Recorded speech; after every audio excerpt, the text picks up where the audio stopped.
Nandakeshwar, please confirm once it is like.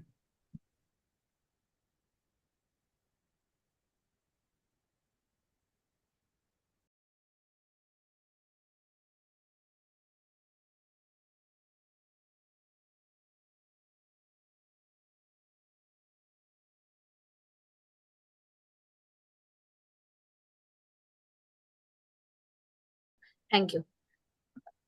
So good evening, one and all. I, Dr. Madhura Gelkar, welcome all of you on behalf of Pune Obstetrics and Gynec Society for our webinar today, which is the Cutting Edge webinar. So we have been doing this webinar since a year, and we are doing it with different societies all over the country. And Recording we are really in progress. we can connect with so many societies through this. I would like to first of all thank Kasoga, Karnataka Obs and Gynec Society, for accepting our invite. We solicit your presence, and on behalf of Vaishali Madam, I would like to seek blessings as she's contesting for VP Foxy West Zone elections.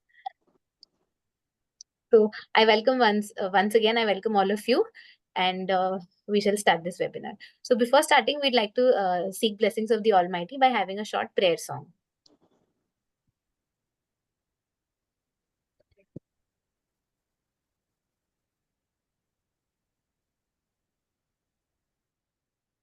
Kurutvam kalyanam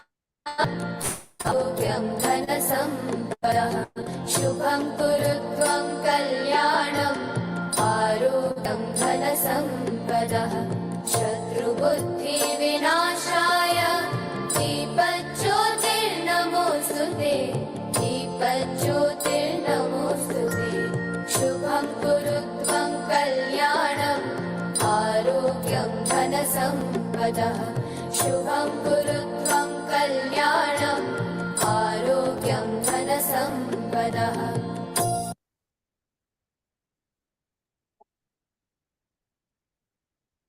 Madhura? Thank you. I request Vaishali Madam to say a few words at the beginning of the webinar.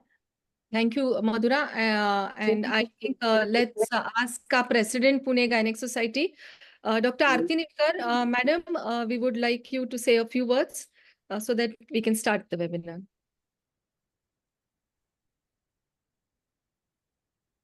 एक minute. Hello. Yes, ma'am, we can hear you. Ma'am, we can hear you. Yeah, Ashwini is calling. That's why the screen was Ashwini Kaya. I welcome you all for this cutting edge webinar. एक minute. We can hear you, ma'am. Yeah, I welcome you all for this cutting edge webinar with the Karnataka State OBGYN Society.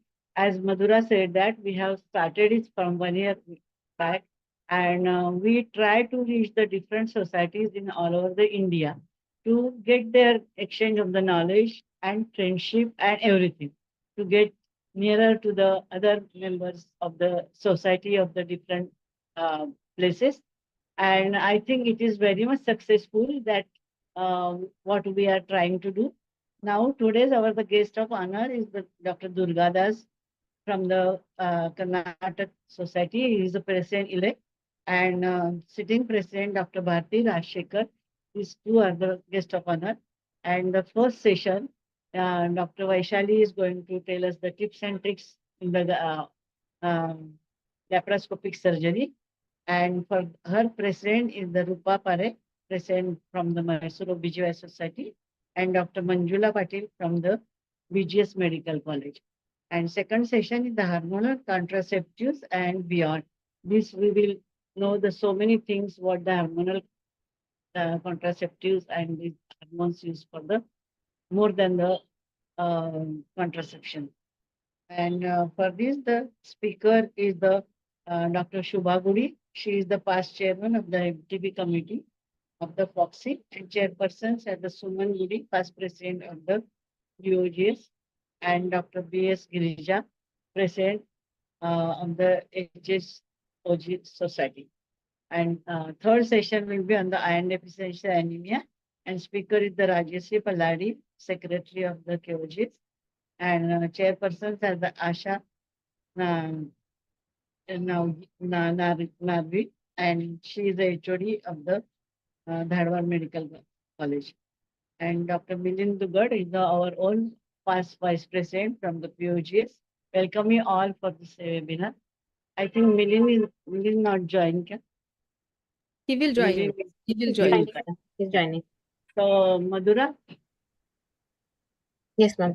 Thank you. Yeah, Thank you you so can. much, ma'am, for that Yeah, presidential thank you, address. Aarti ma'am, for your blessings. And just to say a few words, I am truly deeply indebted to Dr. Bharti ma'am and Dr. Durga Das sir, because at such a short notice, they agreed to do a webinar with us with Pune OBGY Society, especially since they are in the middle of organizing a huge, big state conference, and they absolutely have no time. But madam has been very, very gracious that you are here to give us your blessings. So thank you so much. We are truly indebted to Madam Sir and to Kasoga and to all the eminent personalities who are present here, all the faculty, speakers, chairperson. Thank you very much on behalf of POGS. Madhura, you can go ahead. Thank you, ma'am. Now I request Dr. Meenakshi Deshpande, who's the Secretary POGS, to introduce our guest of honor. Thank you, Madhura, and thank you, Vaishali. Yeah, welcome everybody. We are having this cutting edge webinars every Tuesday, and from Pune Gynec Society, I welcome all the faculties and the chairpersons for this webinar. We are very happy to get associated with the Karnataka Obs-Gynae Society, and we all welcome you and really request you to really come for our Foxy VP conference, which is scheduled on 26th, 27th of October this month end itself at Pune. It's at Sheraton Grand, starting right from 9 a.m. in the morning on Saturday. So request all of you to come and enjoy, and of course be friends and meet us when you come over there. So over to our introduction for our first guest of honor, Dr. Bharati Rajshekhar. I welcome her for this webinar today, and she's the president of Karnataka State OBGY Association. She is from Sahyadri Multispecialty Hospitals. Madam, you can just introduce. I think that is sufficient. But I would like to state that she was an IMA state past vice president and IMA WTWEC member. Both Aarti madam and myself also are IMA past presidents, IMA Pune. So we are also worked in IMA quite a lot of years. And now we have come back to Gynec societies. And madam, there are many, many things for you to say, like she's chairperson of Perinatal Oncology Committee, presently from 25 to 28, Foxy Public Awareness Committee, South Zone Coordinator, member of Preventive Oncology Committee, and she's faculty in various state and national conferences. There are many awards and activities to your credit, madam. So if I go on talking, I think it will take half an hour more. So I welcome you, ma'am, as a guest of honor to this audience. Thank you, Dr. Meenakshi, madam. And my pranams to Dr. Aarti, the president of Pune OBGYN Society, and my dear friend, Dr. Vaishali, Dr. Madhura, all of them are there. Well, it is indeed a very pleasurable moment to share this cutting edge platform from Kasoga and POGS. We have the Pune OBGYN Society. We have a lot of friends and we're almost like sister concerns. And I thank the Pune OBGYN Society for supporting me in my Foxy elections and made me successful so that I could head the perinatology committee in the coming term. I thank all of you, madam, for supporting me for that.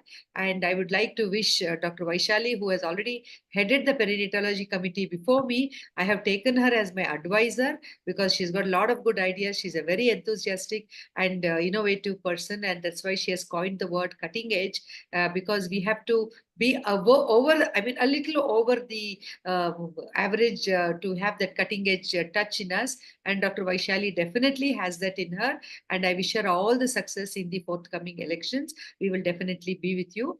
And taking forward the topics, I think Dr. Vaishali and Dr. Madhura have very well convened not only the Kasoga leaders. We have our president-elect, we have our treasurer, our secretary, and all our senior members from Kasoga or over here, Dr. Manjula Patil, who was my EC member. So they are all here, and you're very well taken up the topics.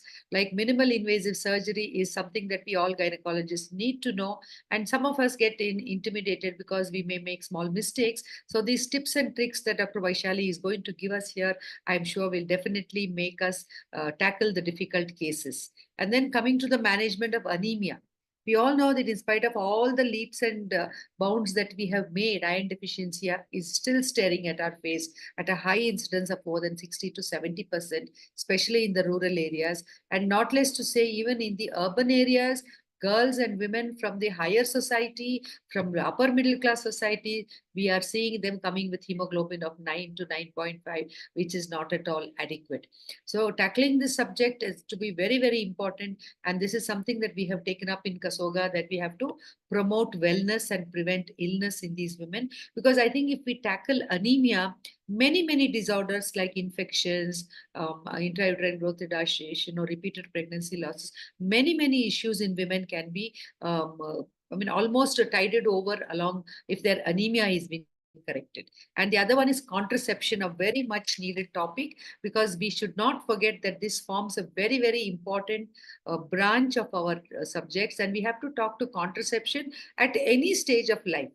They come as adolescents. We know that because of the widening spectrum of activities among adolescents, there is premarital sex. We have to talk to them about contraception and safe abortion practices. We have to give them respectful abortion care. We have to follow the MTP guidelines and give them that confidence so that they do not get intimidated, do not be judgmental, and they will approach any OBGYN very confidently for contraceptive advice. Similarly, whenever we talk to women in their antenatal period, we have to talk to the couple much earlier about contraception, even before they deliver the baby. And soon as they deliver, they should go with a note of contraception. And in every postnatal visit, I think we have to talk to them about contraception, because there are numerous instances of unsafe abortions or repeated abortions in these young couples because they do not take up contraception. And we should not forget that they can conceive in midlife and even around 40, 42, 45. So we have to talk to them of safe contraceptive methods, especially the long-acting reversible contraception is what we should promote among these women. So Dr. Vaishali and the POG Society, you have very well selected the topics. Wish you all the best for this series. And we at Kasoga are really indebted to you that we are associated with you, and will definitely in future also be associated with you. Wish this this webinar a grand success, and I'm sure all the participants will benefit from these very important, very well curated topics of yours. Thank you very much for having me and my entire team on board. Namaste. Thank you, madam. You truly are a great visionary leader, and hearing your thoughts and great words of wisdom has been truly enriching for all of us who are present here. And every word you spoke has been so valuable and so correct and so accurate. And I wish you would go on speaking and we would keep listening to you. And thank you very much, ma'am, for your blessings and for your wishes.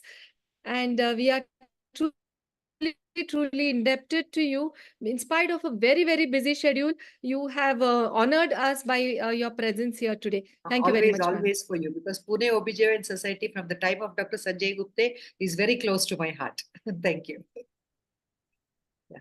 All the best, Dr. Vaishali. Thank you, ma'am. Thank you, ma'am. Thank you, ma'am. I request Meenakshi madam to introduce our next guest of honor. Yeah, I would like to welcome on board as a guest of honor, as second guest of honor, Dr. Durgadas Asrana. Welcome, sir. He is the President-elect 24-25 of Karnataka State Obs-Gynae Society. He was the Treasurer of Kasoga 2020-22, past Executive Committee member of Kasoga from 18 to 20. He is the past President of Tumkur Society of Obs and Gynae, and is an associate professor in the Siddhartha Medical College, Tumkur, and is also the consultant in the Kasturba Hospital, Tumkur. We welcome you, Dr. Asrana, sir, to this august audience of webinar, and we wish you would say a few words of blessings.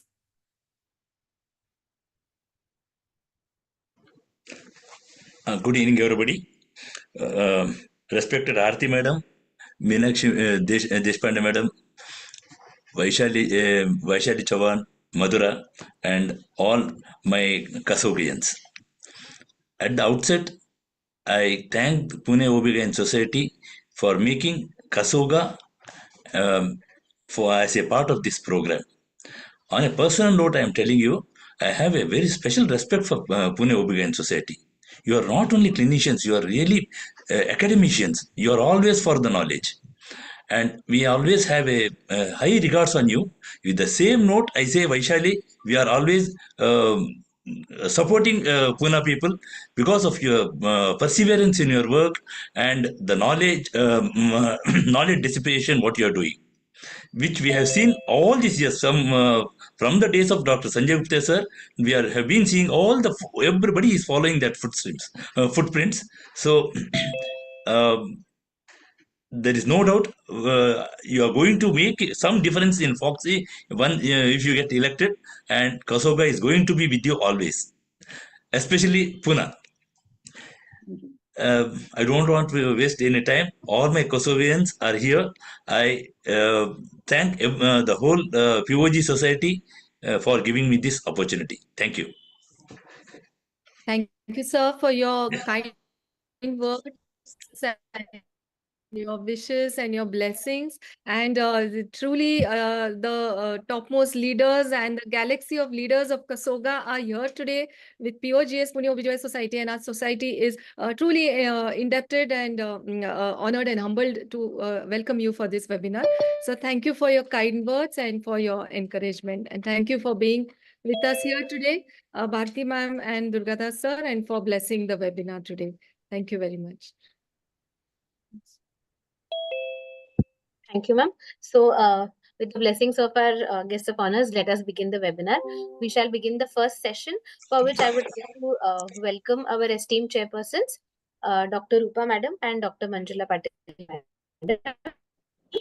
So, I would just like to give their introduction. Can we play that slide, please?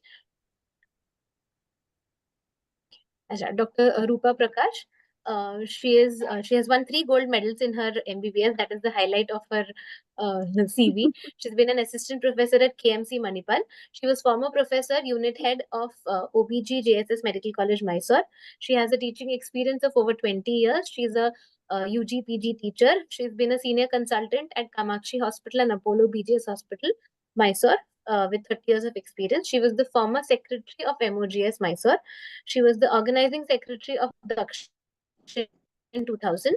She's the present president of in 2022 of Mysore, a member of Menopause Society Kasoga, faculty at state and national conferences, and she has a special interest in high-risk obstetrics and social high-risk pregnancy and social obstetrics. She's a member of FOXY, IMA, IAGE, AGOI, and ISUOG. Welcome, ma'am. Thank you very much. Can you hear me? I would like to invite our second chairperson, Dr. Manjusha Patil Madam. She's graduated from MMC and she's done her PG from JSSMC. She's presently working as a professor and head of Department of OBG at BGS Medical College, Bangalore North. She's Foxy Endocrine Committee member. She's she's the Kasoga Chairman YTP Committee, Kasoga Website Coordinator and Joint Secretary 21 to 22. She was a Joint Secretary BSOG from 21 to 22. She's working as a senior consultant at Ovum Women and Child Specialty Hospital. She's worked as a senior consultant at SS Sparsh Hospital, Bangalore. She's worked as a senior consultant at BGS Global Hospital, Bangalore. She has a vast experience of UG and PG teaching. She also served as a UG examiner in various institutions. She's a life member of IMA, Foxy, NARCHI, IMS. She was the secretary of MOGS from 2009 to 2010, and she has organized state-level medical legal conference. She has a fellowship in daycare gynecological endoscopy at Akola Endoscopy Center. Ethical committee members for 3 years at BGS Global Hospital. Faculty at state and national conferences. EC member BSOG from 2018 to 2021, and she has a special interest in sports, singing, and many other extracurricular activities. She's received many awards: Pride of Karnataka 23-24, a Nari Samman Award from Honorable CM, Foxy Champion Award Endocrine Committee 23-24, finalist in ETV. It's okay, ma, no Paripurna problem. Thank you so much for the She introduction. has a lot of Does not awards to require her so much name. of this thing. Brief is enough. Name and designation is enough, ma. Thank you so much I for the welcome all the opportunity is given and to co-chair along with my dear Professor Dr. Rupa Prakash. So wish you all the very best and congratulations for this series of cutting edge series. So thank you one and all. So I welcome both the Congratulations, chairpersons. Pune Society, for giving me this opportunity. And you have done a wonderful job. And as Dr. Bharti and Dr. Durgadas said, we're always with you. And we are so close to each other. And like Pune, the cultural capital of Maharashtra, I should say, Mysore also is the cultural capital of Karnataka. And we have a grand festival during this Dasara. So I welcome all of you to participate in this Dasara, or at least see the final Jambu Savari procession, which will be telecast in Doordarshan on the 12th of this month. I thank you for this opportunity, and I'm very happy that I'm chairing the session with my own student, Dr. Manjula Patil, who's gone ahead of me. So congratulations, and I think we will start the session without much delay. Yes. Thank you, ma'am. Thank you so ma'am. much. Thank you. Ma'am, I request you to introduce Vaishali Chauhan, madam. Yeah. Dr. Vaishali Chauhan, who is the Clinical Director, Cloud9 Hospital of Pune, Director, Sanvi Clinic Women Health Center, Vice President-elect, Pune Obstetric Gynec Society 25-26, Chairperson, Perinatology Committee 18-20, and now our own Dr. Bharti Rajshekhar is continuing with this. Honorary General Secretary, Pune OBG Society, and she has various publications, and she's written chapters in books, contributed to Foxy Focus, and a few chapters in international publications. She's received various awards. Vaishali, I'm very proud of you, Vaishali. Very proud of you, and I'm presenting before you Vaishali Chauhan to start her scientific deliberation. Yeah. Rupa ma'am, thank you very much for the kind introduction and very happy for you. Thank you very much. I would like. Yeah, thank you, Rupa ma'am. Thank you, Manjula ma'am. Both of you are chairing the session. I am truly very honored. So I'll just share my screen, and I'd like to finish this topic quickly so we can listen to the next speakers. Sure.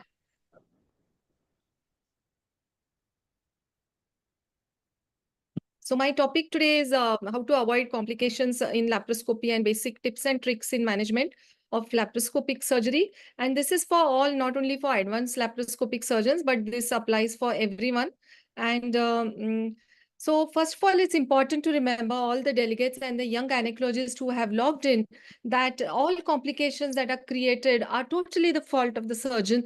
And there is no complication which is not preventable. So if any complication has happened, then remember, as a surgeon, we are responsible and it could have been prevented. So I started my laparoscopic journey with the from the great teacher, Professor Metla Madam, in 2010, and it's been more than 14 years that I'm doing laparoscopy. And few tips and tricks that I have learned after going through the learning curve is that take each surgery as your first. This goes not only for laparoscopy surgery, but for all surgeries. Because when you're doing your first surgery, when as a student you did your first cesarean or your first tubectomy, you were so cautious, so careful. And we remember those days going over each step carefully in the mind so that when you do your first surgery, there's never any complication. So treat each surgery with that much respect. Go in the OT with a cool mind, prepare the surroundings, plan the procedure. If for any laparoscopic surgery, if you have gone through all the steps in your mind already, then very rarely complications happen. And in case of high-risk cases where you expect complication, expect the complication and be prepared to handle it. You know, doing a complication is not a crime, but not managing it, not treating it can be considered criminal. And always use the best instrument. You know, as young gynecologists, they try to save money and buy, substandard instrument. And as they become successful, they buy more better instruments. So that should actually be changed. It's better to have for laparoscopy the team in the picture, because what you're seeing on the screen, your entire team is watching that. So the team should be aware about your steps of your surgery, and at any point you're going to change, then the person who is showing you the camera should also be aware about it. And WHO Safe Surgical Checklist has shown to reduce complications in all kinds of surgeries. So checklist is a must. And patient position for laparoscopic surgery, how the patient is, the position is, sometimes we give steep head low. In that case, you should put shoulder pads for the patient, otherwise the patient will slip. Or putting knee pads, prolonged surgery, sometimes long surgeries, and surgical site is good, patient gets up, starts walking, but the knee starts paining because of the discomfort, the way the knee is placed. Height of the operating table is important. We as a women surgeon, we find, that the operating table is at such a height that it is much high above. So wherever required, put in a platform, see that you are above, and the monitor that you set up should be just below the eye level. Many a times it's placed high up and you end up looking up. And if you look up, then it's going to give you a lot of pain. And triangulation between ports. We know you should put the ports triangular. Improve the ergonomics. Improving ergonomics is important. Otherwise, you will end up with backache, and then that leads to more complications. So these are the basic common sense or basic tips, to make your laparoscopic surgery safe. Patient selection is very important. Patient safety, the physician advice, pre-anesthetic checkup, all these things are very important. And for laparoscopy, prophylaxis is very important. And there is no excuse for not knowing the anatomy. Knowledge of anatomy, tissue identification. Of course, in laparoscopy, we say there's a disadvantage that there's a lack of depth of perception. But tissue identification is very important. And on talking broadly, we should have a low threshold for second opinion. At any point you feel this is too complicated, you can go ahead and open the patient. Or you feel you need a second opinion, you need an expert, you need a senior to come in, please go ahead, because end of the day, patient safety is important for us. So when we talk about safety, tips and tricks for safety, we need to know what kind of complications can occur. They can occur mostly during insertion of the primary trocar. Almost 50 to 60% complications occur when the primary trocar is inserted, or they could be related for any surgery, minor surgery, major surgery, or it could be anesthetic complications, entry-related complication, injury to the underlying organs, difficulty in intubation, so many complications. As gynecologists, we are little bit scared, I would like to say, about the bladder, about the ball, the ureters. So it's important to know that these are the organs while doing any gynec laparoscopic surgery. These are the organs which are likely to be injured, and all precautions to be taken to avoid that. Now, talking about entry techniques. Each and every laparoscopic surgeon should be well versed by more than one entry technique. Veris is a closed technique or open technique like Hessens, or optical trocars under which you put in the trocar. So these are some of the entry techniques.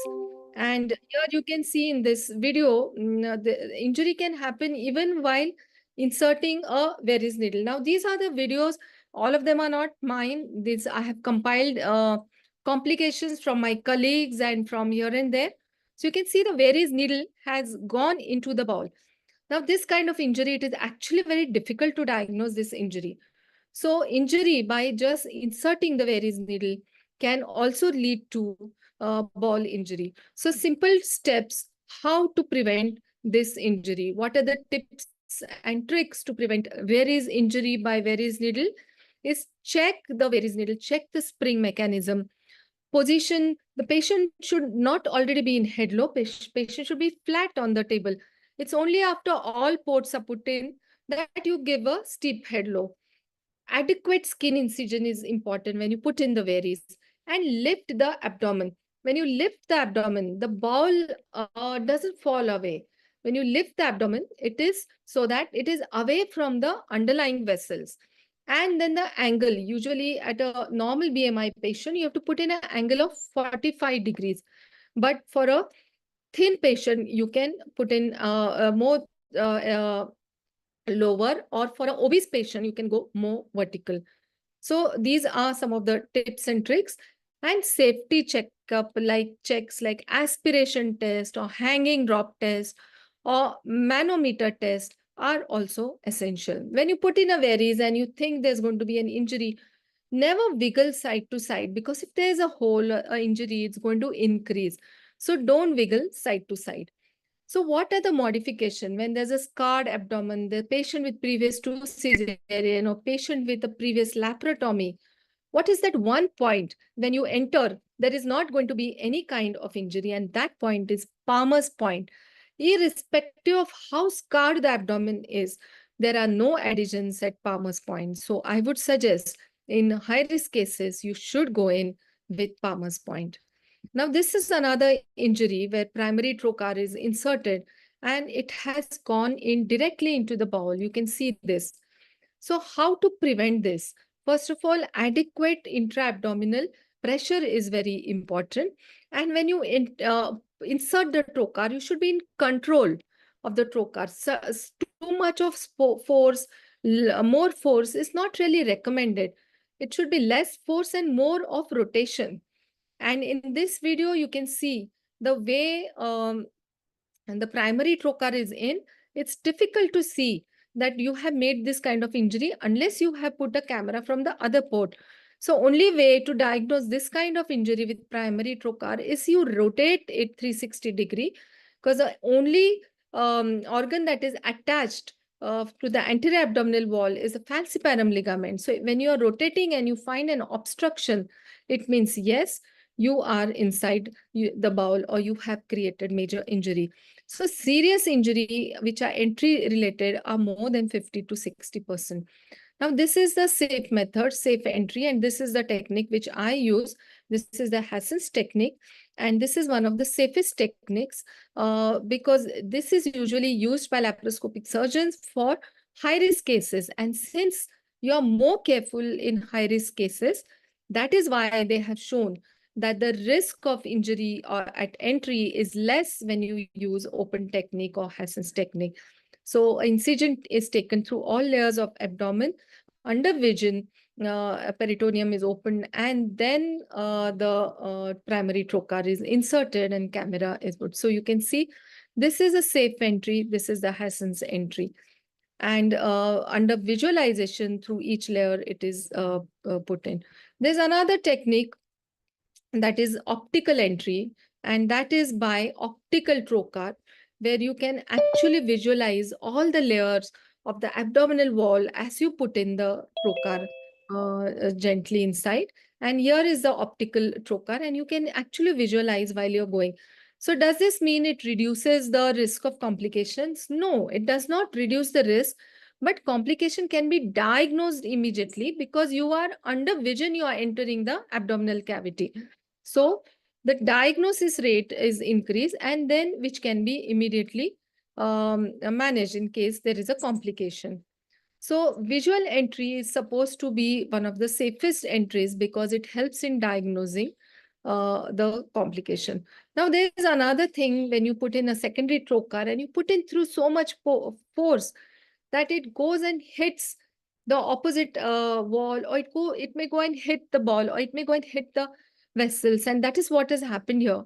There has been overshooting of the trocar, and there's a vascular injury, and this kind of injury is absolutely due to the it is a fault of the surgeon, and overzealous overshooting of the trocar has caused this kind of vascular injury. So the movements have to be in a controlled way, and you cannot overshoot a trocar like this.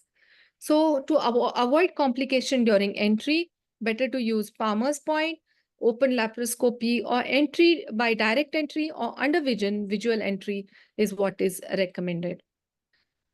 Talking about other injuries with secondary trocar also happens. So that is the reason it is important to know that your anatomy is important. If you're not sure where your inferior epigastric vessel is, the tip to know this is you find the uterus, the round ligament, you trace the round ligament laterally, and here you can see above that is the inguinal ring, and just above that medially is the inferior epigastric vessels. So when you put in a secondary trocar, the commonest vessel to be injured is inferior epigastric vessel, and sometimes it bleeds a lot. And sometimes the bleeding is so much that even coagulation, like in this video, the coagulation also doesn't help. And then you have to take a suture to stop. So this is a deep inferior epigastric artery which is injured. And simply by tracing the round ligament, the inguinal canal, we could have checked where the inferior epigastric artery is, and we could have prevented this injury. So if any kind of vascular injury like this is seen, you have to coagulate it or you have to suture it, but bleeding needs to be controlled there and then. So complications that occur could be due to bleeding injuries, could be gas embolism, there could be subcutaneous emphysema. Commonest organ to be, they say the biggest predator for the bladder is a gynecologist. So in this case, you can see at TLH, vaginal vault is being cut. And while vaginal vault is being cut, you can see that, yes, your bladder is being opened. And this is how the bladder has been opened. So this is a commonest injury that is seen at TLH while opening the vaginal vault. And it is very important to know for all the young gynecologists who have logged in that tissue identification is important. How a bladder looks, how a bladder feels with your instrument, you need to understand the anatomy and the feel of the tissue. And when you see after doing, and of course in laparoscopy, there's a learning curve. So after doing a few laparoscopy, you will realize, and so many things have gone wrong here. First of all, traction should be given. The tissue, the bladder can also be picked up and taken out of the way. And so many tips are there. In previously cases, you should go from side. The dissections should start from the side window. I'll be showing you that video also shortly. And suturing a bladder injury is very easy. Bladder is the most forgiving organ. This is 20 or 30 vicryl you can take, and you can suture it in 1 layer or 2 layer and keep the Foley's catheter for 7 days. And in earlier days, when we were students, we used to keep the Foley's catheter for 3 weeks, but now it is not recommended. Within a week, the healing happens. Another important tip is if you have created a bladder injury, look for any more sites of bladder injury. If it has been due to previous to cesarean that a bladder injury has occurred, then there is a possibility there could be an injury spot at somewhere else on the bladder. So when you are repairing bladder, push in methylene blue, check for all the sites where the injury has occurred and suture those sites. Some of the tips to prevent this is, in this case, when there is a scar, you can see from the lateral side, you create a window, and from the non-scarred tissue, you go gently towards the scarred tissue. This is a previous to cesarean patient. And by creating a lateral window, you enter into the utrovesical fold and then go centrally. And this way, you will prevent injury to the bladder. So how do you diagnose that bladder injury is occurred? They could be in the urosac, there could be trapped CO2, or there could be presence of urine in the abdominal cavity, or sometimes there's hematuria. These are some of the things which, give you an idea that yes, bladder injury could have happened. And this is another video where you can see there's a bladder injury, and you can see the way it is being cut. There's no traction. When you give enough traction, then this kind of injury can be prevented. So prevention is understand the anatomy clearly, delineate the margins of the bladder, and approach the dissection in adherent bladder from lateral window approach. And whenever you are taking for TLH, whenever you're doing cutting the vaginal vault, at least dissect the bladder 3 centimeter away from the point where you're going to cut the vaginal vault. Ureter can also be injured, especially during endometriosis or when there's a large uterus. So to prevent ureteric injury, a simple tip is that whenever you're doing a TLH, you should dissect the posterior peritoneum. And once you dissect the posterior peritoneum, then the ureter just falls apart and ureteric injury can be prevented. Also, in cases severe endometriosis, it's better to identify the ureter and dissect the ureter and keep it out of your surgical field. There are 2 thoughts about the preventive, prophylactic stenting of the ureter, but as such, it is not really recommended. Rectal nodule injury is also something we see in endometriosis. If there is a ball injury, rectal nodule injury, it's better to involve a GI surgeon, and not only for the safety of the patient, but for your safety and for medical legal purpose. This is again a very interesting video in which these are the 2 endometriotic ovarian cysts, and while at dissection of the bowel, there is bowel injury, and this bowel injury has been detected on table. So that is very lucky for the patient and for the surgeon, because anything that is detected and diagnosed on the table can be managed on the table. So creating a complication is not a crime, but not treating it can be criminal. So an injury like this, which is detected on table, can be managed effectively without much morbidity. Electrosurgical sources also, we use bipolar in one leg and harmonic in other, NSEAL. And here you're seeing simple monopolar, and you can see the spread and the monopolar, how this burn has happened on the bowel below, and there's a white patch. So since this was detected intra-op, it could be managed intra-op.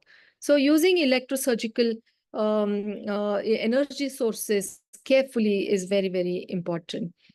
And bleeding is another nightmare that happens. So anytime there's a bleeding, the field of vision becomes dark and it's difficult to go ahead with the surgery. So any kind of bleeding that occurs during laparoscopic surgery has to be controlled. Suction has to be done, bleeder has to be identified, and then either you take a suture or coagulate, or you put in a clip. But any bleeding that happens has to be managed there and there. This is again is a post TLH. This is the picture you like to see. Then suddenly the left uterine artery started bleeding, and the entire field of surgery was filled with blood. And in such kind of bleeding, it's difficult to ascertain where the bleeder is from. Indiscriminate cautery is not really recommended. It's better to identify the bleeder, and after identifying the bleeder, either you suture it or put in the clip and stop the bleeder. There could be other complications like pulmonary embolism. So prophylactic heparin, stockings, pumps can also be given. So in conclusion, I would like to say the only person who does no complication during surgery is a surgeon who does not enter the OT. So it's okay to do a complication, but it should be detected immediately and it should be managed. And most complications are accidental. We do not do it on purpose, but the more experienced the surgeon becomes, the less likely are the complications. So in conclusion, I would like to say, understand the anatomy, understand the suturing techniques, and understand the principle of surgeries. So thank you very much for listening. Thank you, Vaishali, for everything. You have dealt with the topic from beginning to end in a very nice manner, which is understandable, especially to the beginners who are just starting the, where the learning curve. The importance of team briefing should be really emphasized, because everybody should know what the surgeon is doing and what is their responsibility, especially whenever a complication occurs. They should be ready. It's not the responsibility of surgeon alone. One person cannot do laparoscopy. It is always a teamwork. Together, everyone achieves more. Really aptly suits this. your enumeration of checklist, patient position, shoulder pad, knee pad, height of table, everything is so important to successfully do the surgery. And identification of inferior epigastric artery cannot be forgotten because it is so simple to avoid it. So whenever you put the second port, you have to be very, very careful and do it under vision. It is so easy. Do it under vision. And even your entry, what you did was through the umbilical port, the open technique, which really prevents some of the vascular and the bowel complications. Bowel complications, especially whenever there is previous surgery and bowel are adherent, the open technique is best. But only thing is we should be very careful in closing that rent. Otherwise, through umbilicus, when you don't close, most often they come back to you with the umbilical hernia post-surgery. And then what I liked was the importance given to bladder dissection. Nowadays, we have more and more cases of previous cesarean section with adherent bladder. So we need to really stretch and we need to really use this lateral entry technique, because most often we see that it is adherent in the center rather than at the periphery. So go by the lateral entry and then you will be able to prevent complication. So it is not a negligence to cause a complication. Complication can happen even in the best of hands, but identification of that complication and management either by you or a particular specialty is what should be, kept in mind. So whenever you do a surgery, you should always have a team comprising of a good anesthetist, good assistant, a urologist and a GI surgeon helping you whenever there is a crisis. So thank you very much. I still remember a case which was taken up for lab sterilization. In those days, we did not have this, video laparoscopy. It was a blind method by which we used to do a laparoscopy. And now we know the importance of not putting the patient in Trendelenburg position before you put in the trocar. You should never put the patient in Trendelenburg position before you insert the trocar, but those were the days when we used to do it in camps. And patients stable used to have Trendelenburg position. And then under local, when the first trocar was introduced, patient went into shock. And when we put in a scope, it was injury to the inferior vena cava. And we lost the patient. But that was a very old story. And now we cannot afford to do that because every life is precious. And we as surgeons should take responsibility of, doing our job well. But despite all this, sometimes complications do happen. But then we should be efficient enough to understand, identify, do it, the complication, manage it yourself. But whenever it is not possible, call the concerned personality, both for your safety and, as you said, for medical legal safety also. I congratulate you for a wonderful talk, and I thank OBG Society of Pune for giving me this opportunity to be the chairperson. Manjula, you have anything else to add? Rupa ma'am, thank you for your expert Wonderful. comment. It was And wonderful. every point you spoke about and, Yeah. your own opinion and your advice you have given and your expertise. You So- rightly said that ureteric stenting is, controversial. Because according to urologists, once you put in the stent, the ureter becomes stiff. And the chance of injury is more.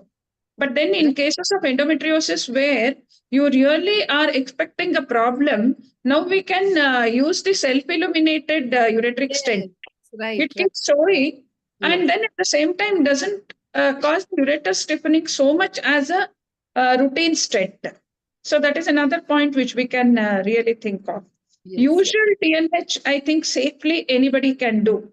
The problem comes whenever there is, endometriosis. I think one has to be really, really cautious because especially deep infiltrating endometriosis, you don't know which plane you are dissecting, and then it all becomes a mess. And then you call the gastrointestinal surgeon, they're also in a mess. Then you end up opening and doing half surgery sometimes. and telling the patient your problem. Somebody will understand, some people will not understand. So it's all tough in endometriosis, but otherwise the routine fibroids and abdominal uterine bleedings, I think we can go ahead with not much of problem. But now with robotic, they say learning curve is smaller compared to laparoscopy, or more comfortable, and because the robotic this thing turns 360 degrees, it is easier to manage cases.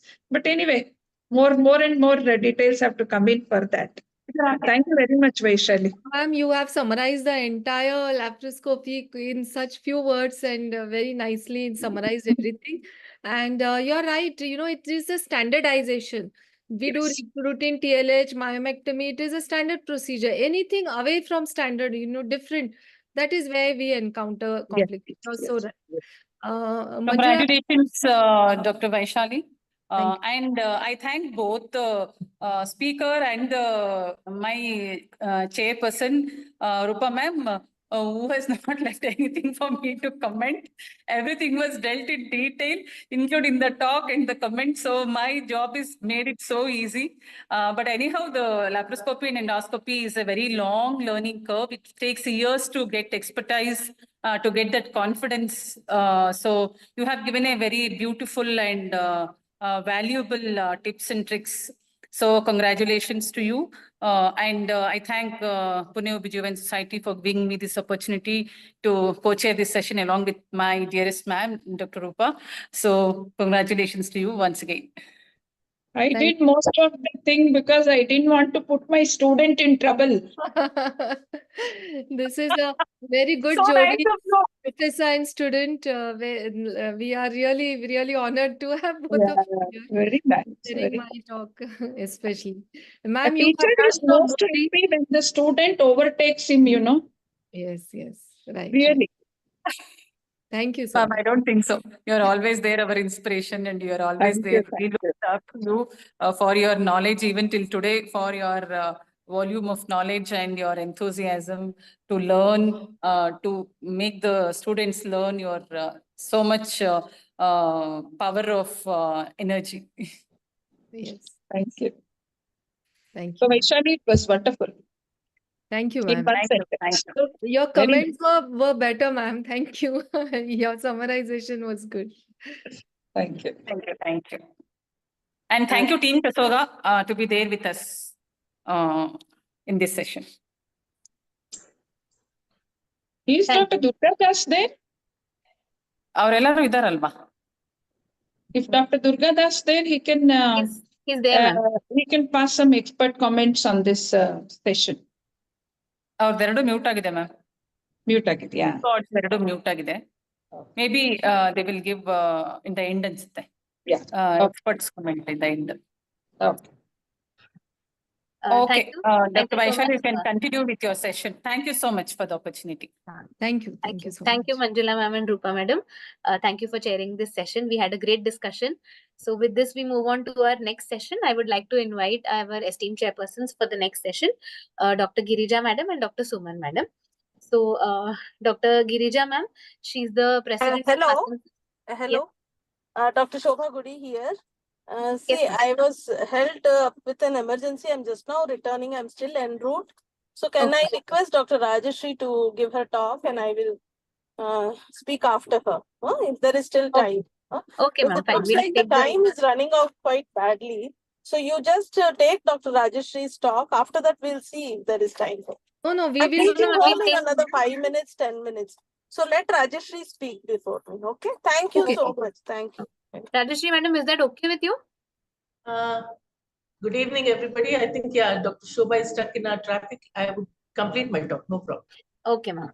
So I request Meenakshi madam to introduce our chairpersons for the third session, Milind Dugad sir and Dr. Asha madam. Meenakshi ma'am, you there? I think it's all right. You can go ahead.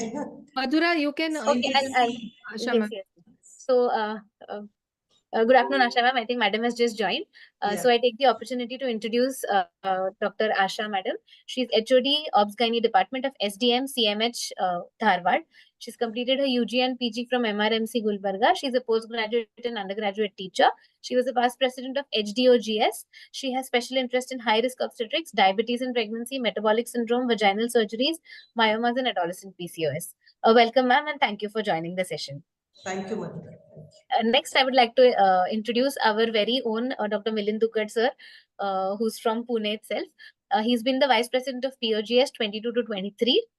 He was the Executive Vice President of POGS 2021, General Secretary POGS from 2018 to 19. He's a founder member and ex-General Secretary Pages. He's an honorary consultant at Sonavne Hospital. He is the Managing Director at his own Duggad Hospital Private Limited. He specializes in endoscopy and infertility. He's been the recipient of Icon of Pune Award. So welcome, sir. I request our chairpersons to carry on with the session and introduce Dr. Rajeshri. Good evening. Thank you, Pune Obstetric and Gynecology Society for giving me this opportunity. It's a pleasure to introduce Dr. Rajeshri Pariti, my batchmate and my classmate. I'm very proud to say that she has become Honorary Secretary of Karnataka OBGYN Society.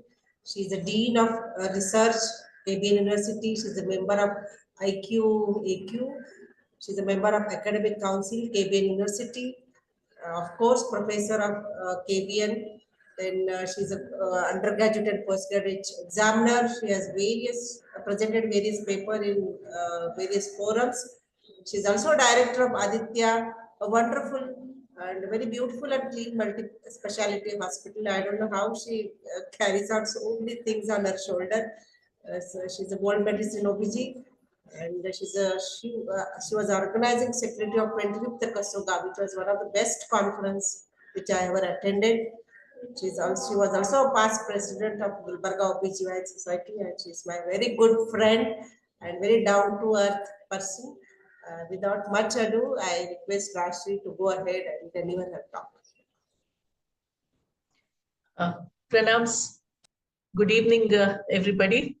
And Asha, thank you for those kind words of introduction, and always a pleasure to be introduced by you, my dear. I would also like to thank the Pune OBGYN Society and Dr. Vaishali, a dear friend, for asking me to give a talk on this very important topic of anemia, which we all know right from the undergraduate days, and eternally it will remain as an issue that many of us would like to overcome with. And thanks to the Kasoga and Pune OBGYN Society for having come together for this wonderful session of webinar, and I also thank all the chairpersons to be there. Can I share my screen?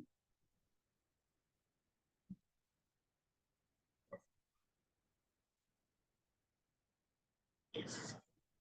This one.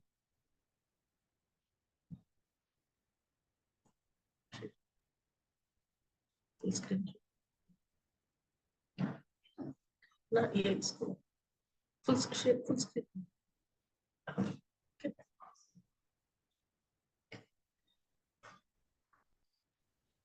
My video off. Yeah. The topic for today is just a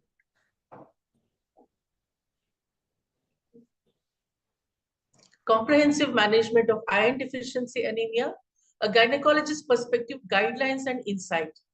So we know that iron deficiency anemia has been an issue for quite some time, and iron deficiency anemia, the hemoglobin synthesis is limited due to either the lack of iron, therefore causing anemia in the person. And according to WHO, we know that when the hemoglobin is less than 11 gram percentage, we call the person as anemic.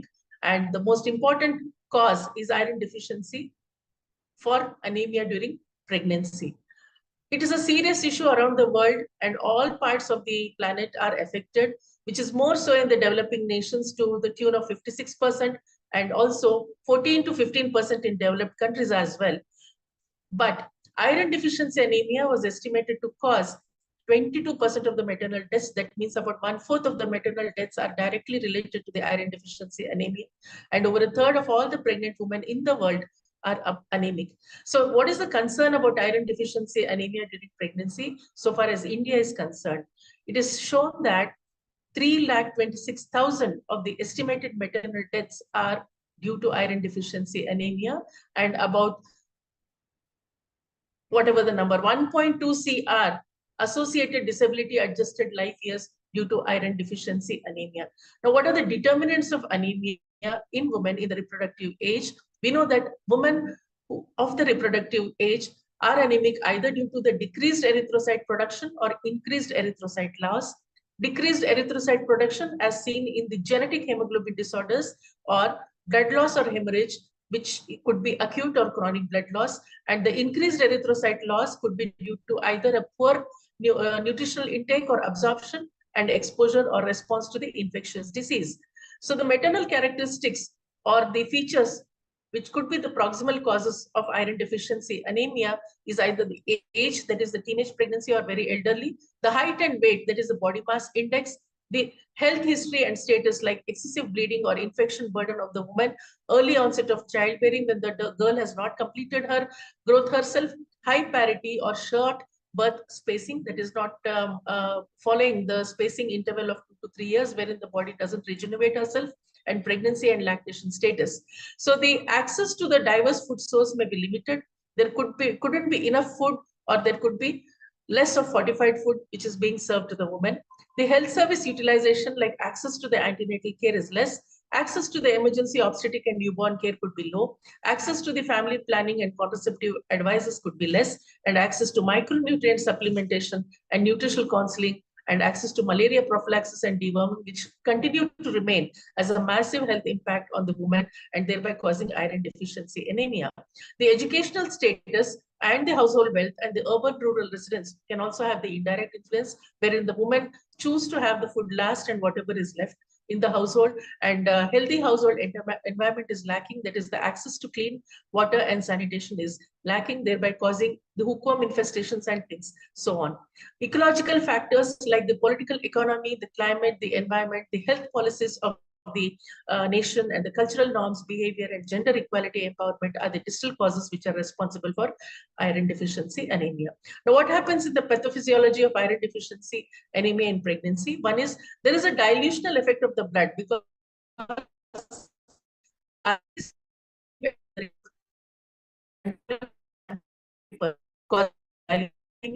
is actually meant as a protection to serve better nutrition to the fetus, but it can cause dilutional anemia. So metabolically active organs have a large iron requirement, as in the placental development, and the fetal requirement, metabolic and oxygen delivery, requires more iron. So we see that the iron requirement is 9 times higher during pregnancy, although the iron balance in normal pregnancy and delivery are that there is a gross iron demand of about 1.2 grams, that is 1,240 milligrams is the gross requirement, wherein it is distributed to the iron loss, the obligatory iron loss of 230 milligram, increase in the red cell mass of 450 milligram, the newborn baby, considering the weight to be about 3.5 kg to be 270 milligram, placenta and umbilical cord about 90 milligram, and blood loss at delivery 200 milligrams. So there is definitely a gross requirement of 1,240 milligrams, and the net demands, that is menostasia in pregnancy, wherein there is a saving of about 160 milligram because the woman is not menstruating for 9 months, and the postpartum decrease in red cell mass is about 450 milligrams. So the total net demand when we subtract this would be about 630 milligrams, and this has to be provided to the woman by giving adequate supplements. So what are the guidelines? The ACOG guidelines says that the anemia screening with CBC has to be done in the first trimester, and again repeat it at 24 weeks and 28 weeks of gestation, so that we can detect, identify, and prevent the complications of anemia. The Royal College of Obstetrics and Gynecology advocate the screening of anemia at booking and thereafter at 28 weeks of gestation, and women with multiple pregnancy should have an additional CBC done at 20 to 24 weeks of gestation. So diagnosis of iron deficiency in pregnant women is dependent on a test which should be widely available. There should be ease of measurement. It should be of low cost so that it is widely applicable to all the women when it has to be repeated to 2 to 3 times during the pregnancy. And it should lack the sensitivity to detect the early stage of iron deficiency. It cannot be utilized to diagnose conditions other than iron deficiency anemia. So an absolute dependency on hemoglobin concentration lacks the adequate sensitivity and specificity for diagnosis of iron deficiency anemia. So there are specific biomarkers which help to distinguish iron deficiency anemia, like other iron biomarkers show a promise to redefining the diagnosis of iron deficiency anemia in pregnancy. That is the total iron binding capacity, which is derived from the measure of the transferrin or measurement of the hepcidin, which is inversely proportional to the total iron therapy requirement. So when there is a severe iron deficiency, the hepcidin level is less than 3. It could be 3 to 10 in mild to moderate iron deficiency and more than 10 in 10 to 464 is a normal level. So what are the other newer red cell parameters to detect the iron deficiency anemia and not depending on hemoglobin estimation alone? The advanced red blood cell and reticulocyte indices, such as the hypochromic reticulocyte content and the hypochromic microcytic content. And these are the other tests which are available along with the hypochromic iron deficiency anemia to detect the microcytic and hypochromic anemia. So the clinical utility is that these two investigations will help to indicate whether it is an iron deficiency anemia or not. And the CHR, that is the reticulocyte hemoglobin content measurement, will help to identify the iron available over 3 to 4 days and early indicator for iron deficiency. And also, it helps to know the response to the iron therapy which is being instituted. So the microcytic hypochromic ratio differentiates the iron deficiency anemia from the beta thalassemia trait in those women who are not responsive to iron supplements. Postpartum anemia. In iron deficiency anemia in pregnancy, it is closely associated with occurrence of anemia after delivery of the child, that is in the postpartum period. And postpartum iron deficiency and anemia cause impaired quality of life in the physical and mental health of the woman. The presence of prepartum anemia with the magnitude of postpartum blood loss enhances the development of postpartum anemia. Diagnosing the postpartum anemia and navigating the complex hematological changes in the aftermath of the childbirth, according to the WHO, postpartum anemia is diagnosed when the hemoglobin is less than 11 grams per deciliter 1 week after delivery, and hemoglobin less than 12 grams per deciliter 1 week after delivery, as given by the other quantification. But the major cause is unresolved antenatal iron deficiency anemia and iron deficiency, which is persisting in many women during pregnancy, and excessive loss, which occurs during or after childbirth. So it becomes mandatory that we correct the anemia in the pregnant state. What are the complications related to postpartum anemia? It is associated with increased prevalence of tiredness, of palpitation, of breathlessness, and infections, particularly the urinary tract, and reducing the cognitive performance, leading to emotional instability, distress, that is the postpartum distress, and increasing the risk of postpartum depression. And many women experience difficulties in caring for the newborn and thereby leading to neglect of the newborn child. So what are the treatment modalities and fulfilling the shortcoming? Dietary modification remains the mainstay. Lifestyle changes by adopting a healthy lifestyle. Supplementation of iron, either by giving the pharmacotherapy and, in the worst case scenario, giving the blood transfusion. Now, lifestyle associated problems which requires modifications are that we know that smoking is associated with low birth weight, and smoking is detrimental lifestyle habit during pregnancy. And also the tea and coffee, which is such a mainstay beverage which is consumed by most of the women, and the tannins from the tea and coffee are known to inhibit the iron absorption from the food, thereby reducing the absorption of ferritin. So nutritional supply of iron is low than the need during pregnancy. In the first trimester, the need is about 35%, in the second trimester 37%, and it increases in the third trimester to about 41.5%. So the percentage of iron supplied during pregnancy through the nutrition remains the mainstay. Plant-based food form the main source of dietary iron for pregnant women. That is the plants like spinach, beetroot, etc. And we have a whole list, especially in the Indian diet, which can supplement very good iron requirements. Given the fact that chicken meat is not having heme iron, but the meat factor effect and the amino acids with sulfur exert a positive impact on the iron absorption. So chicken meat can be advocated, and cereals have demonstrated a positive impact on hemoglobin values to the pregnant woman after the first trimester. So the dietary intervention to improve the iron status of the pregnant woman, fruits rich in vitamin C are recommended because it helps in absorption and bioavailability of the iron. Ascorbic acid also prevents the formation of low soluble ferric compounds, thereby enhancing the iron absorption in the presence or absence of the phytates. So vitamin C helps to negate the level of phytates which is there in the consumption. And pregnant women must also avoid having tea, coffee owing to the presence of the polyphenols. Supplementation remains the key because irrespective of what diet the woman takes, there is a dilutional hemoglobin loss as to the extent of 2 to 3 grams, so that adequate nutritional supplement and also supplement by pharmacotherapy remains the mainstay. In the absence of supplementation, the loss of the bone marrow iron stores is triggered in the woman, and there is a decrease in the serum ferritin, decrease in the hemoglobin of nearly 0.5 gram per deciliter recorded by the end of pregnancy, which can extend to the tune of 2 grams, and depletion of iron stores consequently leads to iron deficiency anemia and iron deficiency anemia. So what are the protocols for management of the iron deficiency anemia in pregnancy? First, estimate the hemoglobin and draw the ferritin level. If the ferritin is less than 30 nanograms per ml or more than 30 nanograms per ml. If it is less than 39 nanograms per ml and less than 14 weeks of gestation, oral iron trial and recheck the CBC after 4 to 6 weeks.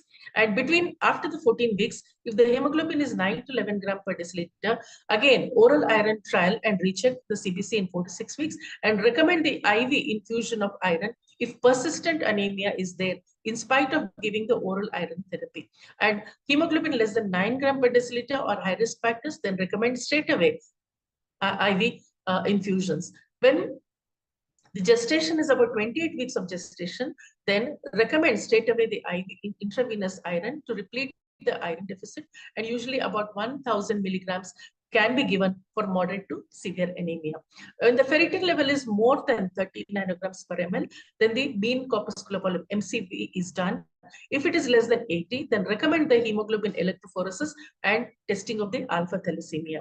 If the MCV is more than 90 to 100 FL, then recommend obtaining the B12 and folate levels. So nowadays, it becomes a very mandatory test to also incorporate the serum B12 levels and the alpha thalassemia testing along with the hemoglobin and the CBC to know the range of the anemia and whether we are missing any important trait of thalassemia, and why the hemoglobin is not raising in spite of giving the oral iron therapy or the intravenous IV therapy. Some of the centers have incorporated these investigations and testing as a routine for all the antenatal cases. Now, the recommended iron dosing is oral or either every day or every other day, 2 to 3 times daily. But we know that we administer as once daily. 2 to 3 times daily is avoided because it causes overdose, and there may not be any compliance of the patient to consume the iron tablet. Now, IV sucrose 200 to 300 milligram was given every other day or weekly to replete the 1000 milligrams, and after completion of the IV iron, repeat the CBC in 4 to 6 weeks because that is the time required for the hematopoiesis. Certain high-risk factors like bleeding disorders or chronic placental abrasion, history of gastric bypass surgery, Jehovah's Witness, multifetal gestation, placenta previa or accreta, and at the physician decision, then we need to tailor-make the recommendation of the iron, the formulation of the iron, and mode of administration of the iron therapy. So therapeutics for iron deficiency anemia in pregnancy. Oral iron in pregnancy is recommended by almost all organizations, including the CDC, the ACOG. Oral iron is considered the first line of treatment in iron deficiency anemia. And the absorption of oral iron increases with increasing dose of oral iron. And this can be only up to the dose of 160 milligram per day, beyond which the absorption may not continue in the similar manner. Higher serum ferritin levels are observed when oral iron supplementations are taken between meals or at bedtime. So it is ideal to give the iron only after the meals between bedtime, especially in the evening. That is the observation. The dose of oral iron is directly proportional to the improvement of HP levels. However, mild GI disturbance is experienced, and alternate dosing of elemental iron is known to significantly increase the total iron absorption. So what are the different oral iron formations? We have had many, but we know that now we are mostly using the ferrous FCM.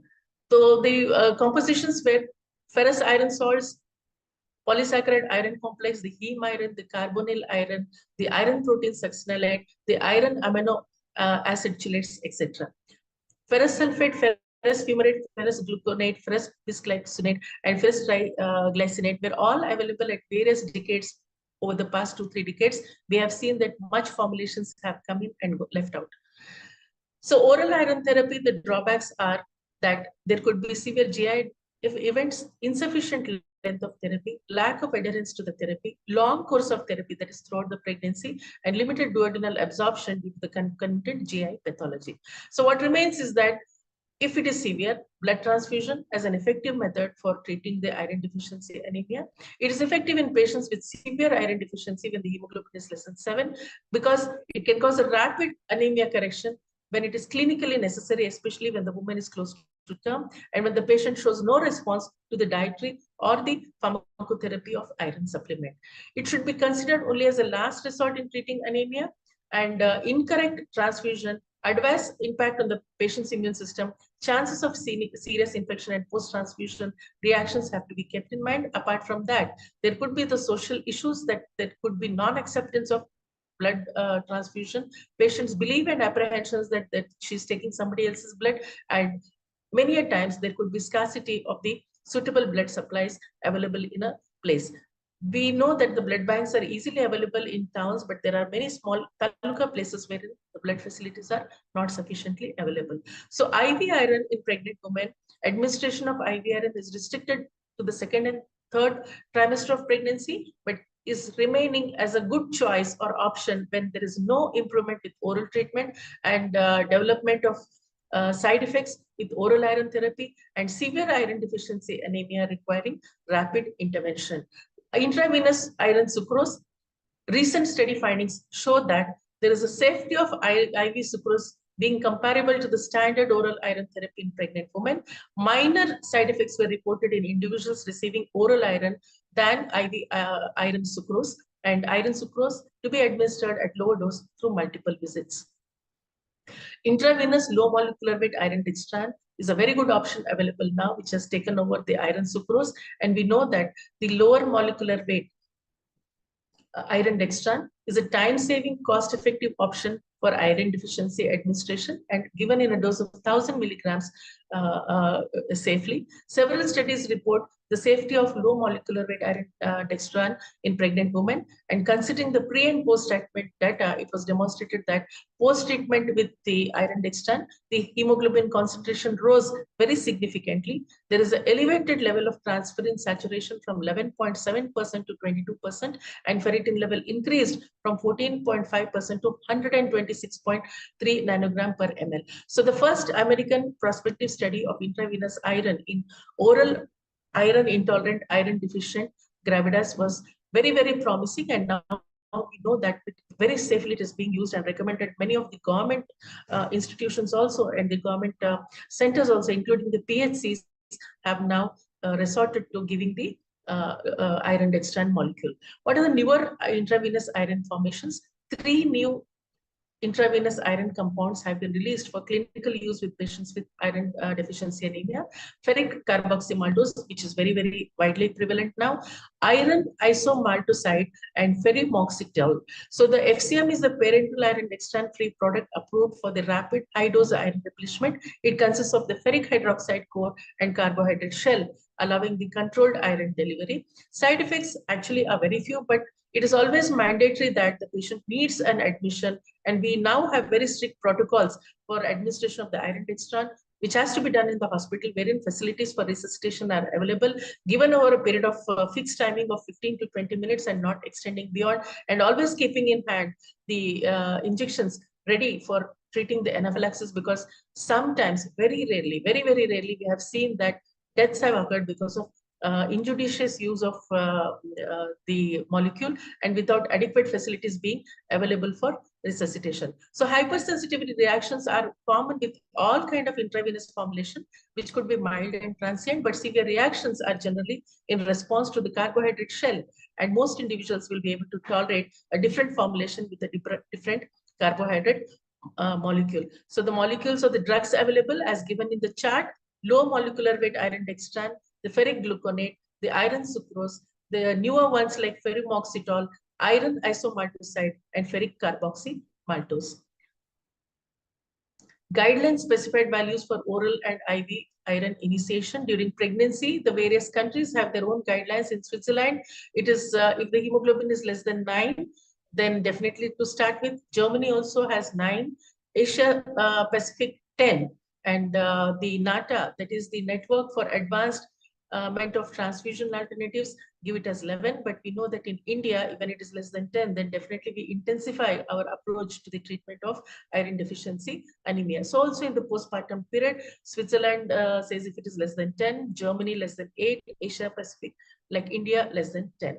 So ferric carboxymaltose and iron first for iron deficiency anemia. The ferric carboxymaltose as a therapy for iron deficiency anemia is a dextran-free parenteral iron, offers rapid and high-dose replenishment of depleted iron stores, and it is an iron complex consisting of ferric hydroxychloride core stabilized by a carbohydrate shell. And for the past decade or so, we have been extensively using this molecule of FCM with great promising results. The FCM has a low immunological potential, which shields it from high risk of anaphylactic reactions. The design of FCM permits control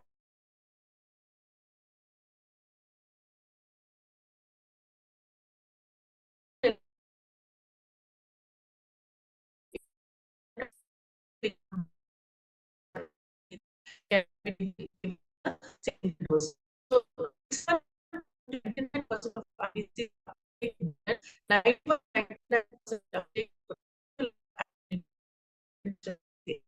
there is a greater uptake in patients with iron deficiency anemia, and 61% to 84% of RBCs uptake the patients with renal cause of anemia. Pharmacokinetics of ferric carboxymaltose: after a single 100 milligram of IV infusion of FCM solution injected over 1 minute, serum iron concentration peaked at a mean of 15 minutes. So the mean plasma clearance is about 2.6 to 4.4 ml per minute, and the terminal half-life is 7 to 12 hours, and the mean volume of distribution is about 3 liters. The optimum timing for giving the FCM administration as a dose of 1000 milligram administered, especially after the first trimester, that is in the second trimester between 12 to 24 weeks, can provide a substantial improvement of iron stores. In fact, there were some discussions going on whether the oral iron therapy can be totally replaced by giving the intravenous transfusion therapy by giving a single dose of FCM, but that is still debatable, and proper consensus has not been achieved. FCM may be administered in the late second trimester or the third trimester. If administered in the third trimester, it should be done at least 2 weeks before the expected date of delivery to have a achievable outcome. So confirming the reality is that efficacy of carboxymaltose has been demonstrated across the diverse range of conditions associated with absolute or functional iron deficiency, either with or without anemia. And FCM has demonstrated better efficacy compared to oral iron in terms of HB level at a pace significantly faster and higher than ferrous sulfate. So treatment with FCM has demonstrated improved indices of anemia, wherein we test the hemoglobin, the ferritin, and the total iron binding capacity saturation. It is equally effective in the postpartum and correction of anemia as well. And patients with postpartum anemia receiving FCM reported a rise in hemoglobin of about 2 grams per deciliter in 7 days and more than 3 grams deciliter within 14 days after delivery, after the administration of FCM. And women are more likely to achieve a hemoglobin level of 12 grams per deciliter by the time she completes her puerperal period. So in addition to postpartum anemia, FCM is approved. It has improved the quality of life, and it is comparable to oral ferrous sulfate in patients with inflammatory bowel disease, abnormal uterine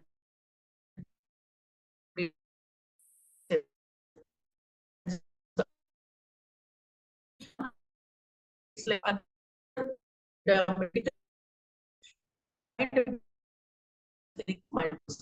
so during the trial of FCM,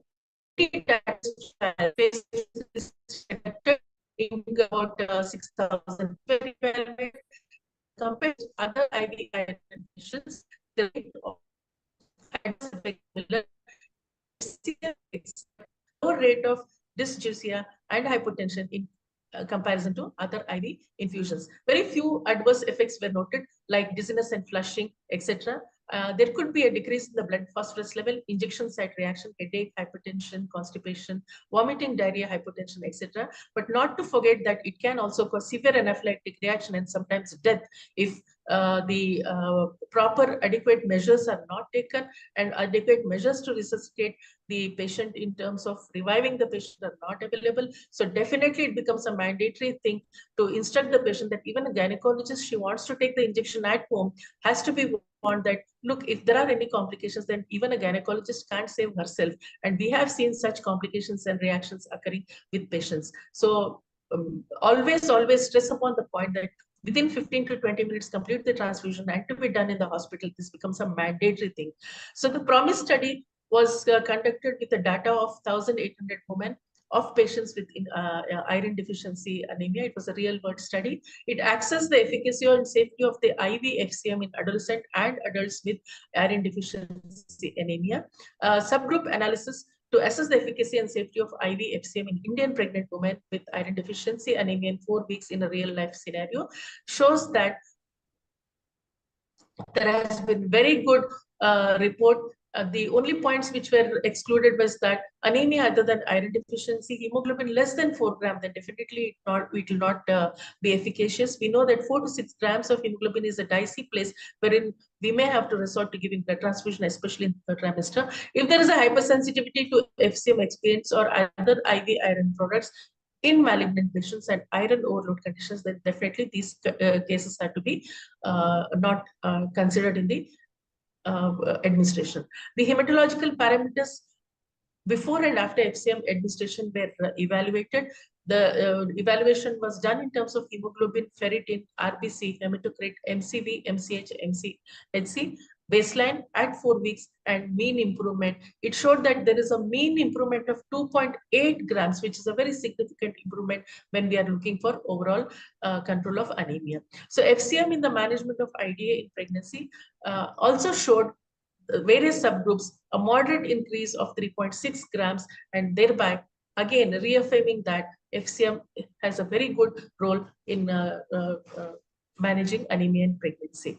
So IV FCM is associated with a favorable safety, and physician favorable assessment of FCM safety and safety in women with IDA affirms its use in daily clinical practice. So the physicians are also happy with this. And 24 to 34 weeks of gestation, iron deficiency anemia, hemoglobin between 6.5 to 9 grams can be given. Mean hemoglobin and mean serum ferritin levels at 2 weeks and 6 weeks in the FCM group were significantly higher, and at 6 weeks, almost 2 times more increase in the hemoglobin was noted in the FCM group compared to the ISR group, that is the iron sorbitol group. So these slides again show that the various studies have shown a very promising result, and now we are beyond any kind of doubt that FCM has an advantage of a large dose administration per sitting and an early rise in the hemoglobin at a convenient dosing. Comparative efficacy and safety of studies of FCM for iron deficiency anemia in postpartum anemia cases also shows that it is very effective in improving the hemoglobin concentration as well as the early replenishment of iron stores, which is very, very important for the long-term health of the patient. And a fixed dose of iron sucrose and FCM are equally effective and safe for the treatment of iron deficiency anemia in postpartum women. So very few complications, slight complications as mentioned all earlier. So to summarize, iron deficiency anemia induced complications to the mother could be either the preterm labor, placental abruption, severe PPH, preeclampsia, which could lead to hysterectomy, maternal shock, increased ICU admission, and maternal death. For the baby, it could be preterm baby or preterm birth, low birth weight baby, small for gestational fetal dress. Long term, it may lead to memory processing disorders, intellectual disabilities, and iron deficiency in the newborn as well. So what makes ferric carboxy maltose a better choice for pregnancy is that it offers an advantage of large dose administration per sitting, which translates to better patient compliance, because one sitting is all that is needed, and prevents the woman from consuming the iron tablets daily on a daily basis, and also the GI acceptance and the other complications which are known to occur with oral iron therapy. Fewer number of visits to the hospital. There is lesser discomfort to the patient due to the needle pricks, and in pregnancy, FCM has been demonstrated to improve the quality of life scores and fatigue levels when compared to the standard parenteral iron therapy or the oral therapy. FCM is also reported to provide a rapid elevation in the levels during pregnancy, and FOXY recommendation for FCM among the various preparations of parenteral iron supplementation, FCM was found to be better than other intravenous molecules, and FCM is a dextran-free IV preparation that allows rapid administration of high doses. FCM in the postpartum period has also been found to be safe and effective in improving the mean hemoglobin levels. So compared to other molecules, even the FOXY recommendation says that FCM is a better molecule as it reduces the number of hospital visits.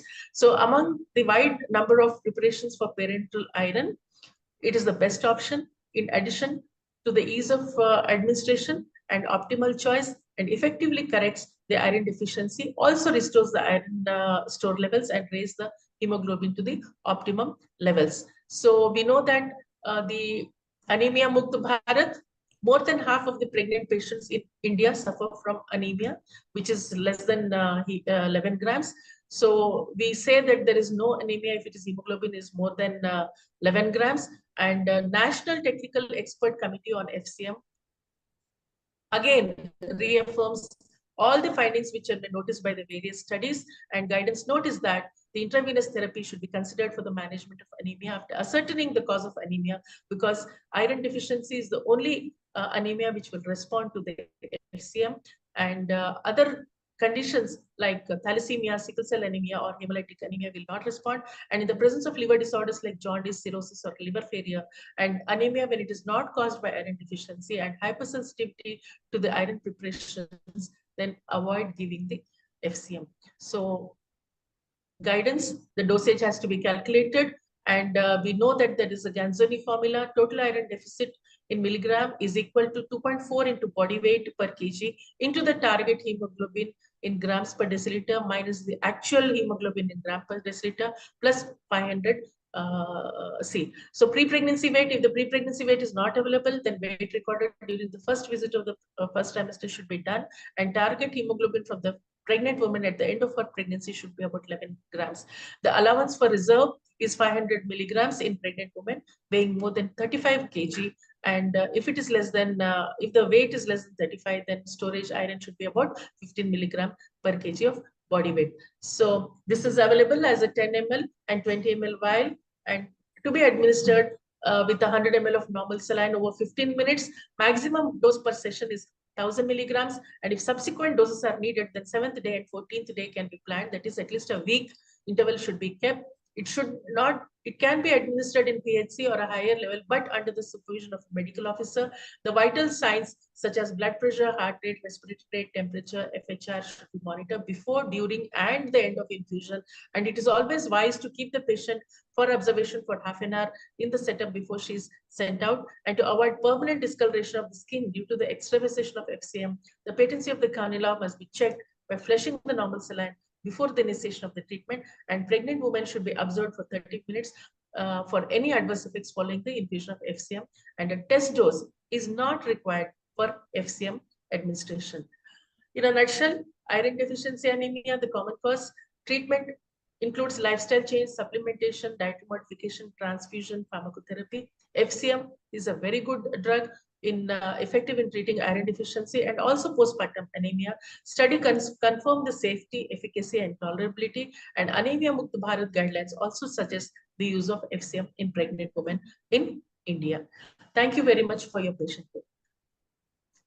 Thank you, Dr. Rajeshri, for that wonderful presentation. And thank you, sir. You can have included everything from physiology to pathology and diagnostic criteria and the management, oral, IV iron, different iron preparations. And it was a really very, very academically enriching experience. Thank and you, I would also like to mention here that Pune Obstetric Gynec Society was the first society to create awareness regarding anemia in pregnancy and anemia in Indian females through Anemia Chale Jao movement way back in 2001 under the leadership of our own Dr. Shirish Patwardhan. And we have here another leader from Pune Obstetric Gynec Society in making, Dr. Vaishali Chavan, who has been doing wonderful work here in Pune, as well as she has proven herself at national level also. We all are committed to the Anemia Mukt Bharat, and we should be working towards creating the environment which will have Anemia Mukt Bharat. It was a wonderful presentation. Thank you so much. Thank you. Thank you. Thank you for the wonderful opportunity. And Pune has been always a land of warriors, always a land of forefront leaders. And now we have the beautiful Vaishali, the lady with brain and bronze, and beauty, who is up to take up a very important post in Foxy. We are all with you, Dr. Vaishali, and always with the Pune OB/GYN Society for the warm welcome and warm friendship and fellowship that we have enjoyed in your presence. Thank you so much for your wonderful opportunity. Just one comment. I think FCM is a wonderful molecule for postpartum anemia, but when it comes to antepartum, I think we have to be a little careful, and cost is the one barrier. I think that's what I have understood. Otherwise, iron sucrose is also a wonderful molecule in antepartum. Rajeshri can stop the screen share then. Yes. Thank you once again. One more thing that I would like to mention is you mentioned about repeating hemoglobin at 24 to 28 weeks of pregnancy. We at Manyata, we repeat hemoglobin in every trimester. At every trimester, we are doing hemoglobin because we are a country where anemia is very common actually, and we should be treating it aggressively. Unless and until we know that she is anemic, we won't be able to treat. I think it wouldn't be very far or unfair to say that over a period of time, the oral iron therapy may be totally replaced by the FCM or iron sucrose, but it's a big way to go, and a lot of pharma industry involved in that. Congratulations, Rajeshri. This is Dr. Rupa. One of the best collection of slides that I have ever seen.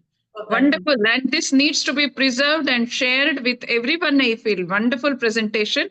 I really congratulate you, and I congratulate Pune Society for selecting you as the faculty for this Anemia Mukt Bharat. Wonderful presentation. Thank you very much. Thank you, Rupa.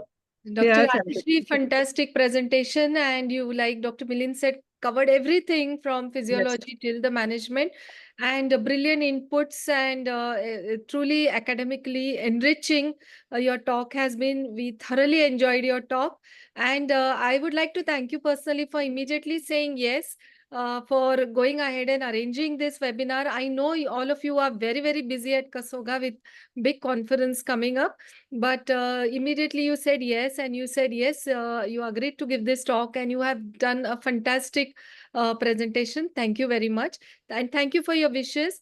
Dr. Milind, you're my senior at POGS. Thank you very much. Your wishes and are always welcome. Thank you. And Dr. Asha, thank you for being here with POGS and for leading this session. Thank you very much. Thank you, Vish. Thank Mathura? you so much. Thank you, ma'am. Thank you so Thank much you. for giving an opportunity. That was a great session, I think. So let's quickly move on with the last session. I request Meenakshi ma'am to introduce our next two chairpersons for the session.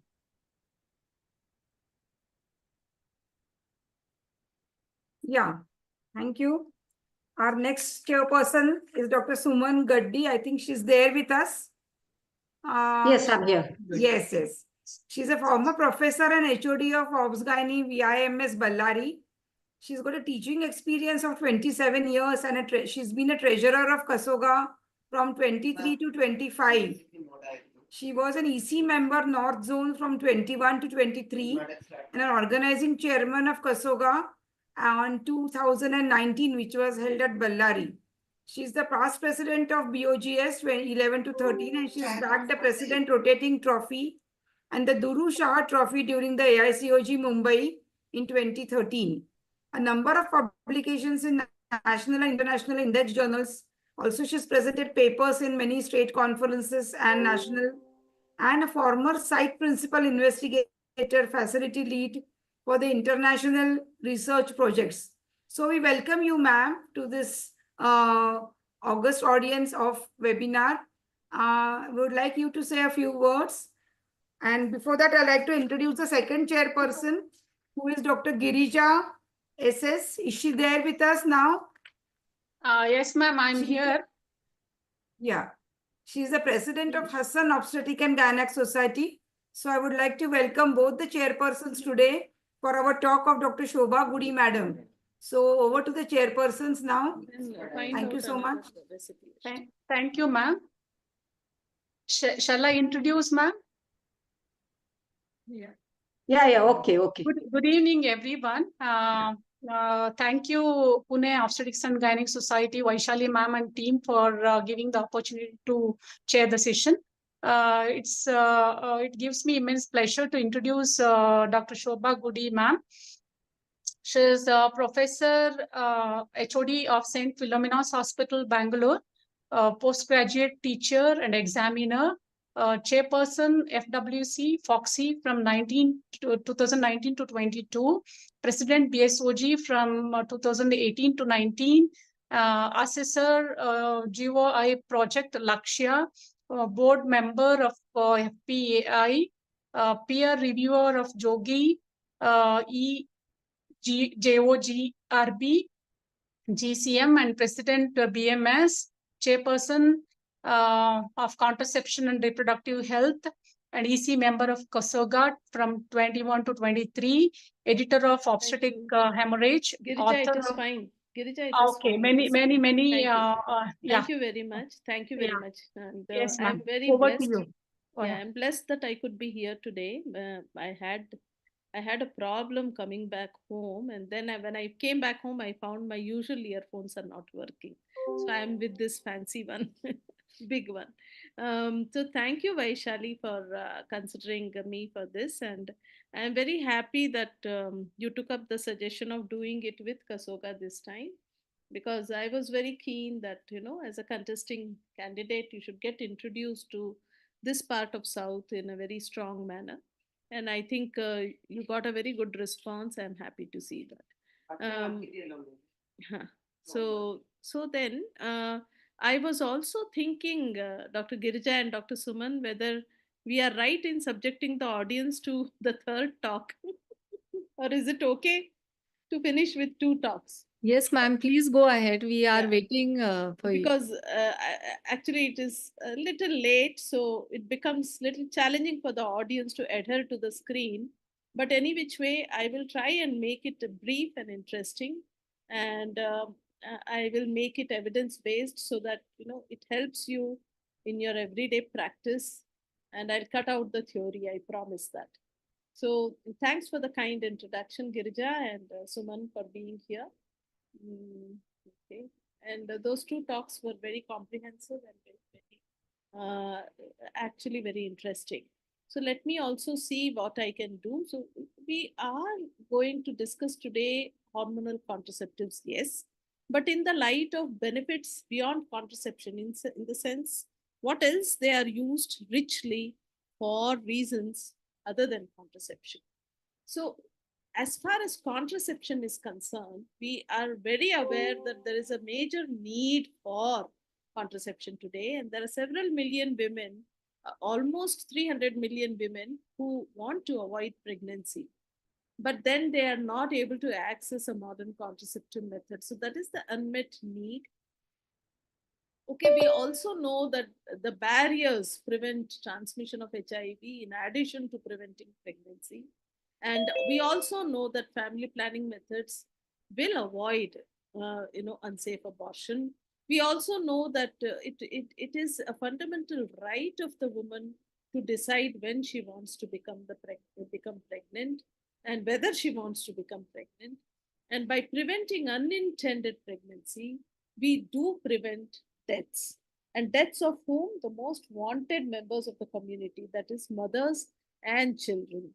So if we reduce the number of overall births, we are contributing to the national demography of the statistics of maternal mortality and child mortality.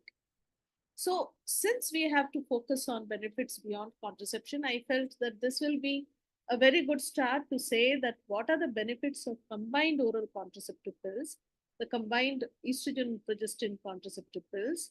And this is an excerpt from Up to Date so that, nobody feels that there is any controversy about it, because it's very, very authentic evidence-based data, which definitely says that COC improve the quality of life of women, they reduce dysmenorrhea, they reduce the pelvic pain of endometriosis, it reduces menorrhagia, improves anemia, reduces ectopic pregnancy, reduces premenstrual syndrome and PMDD, reduces benign breast disease, reduces new ovarian cysts, reduces ovarian cancer, endometrial cancer, colorectal cancer, gives relief from acne and hirsutism.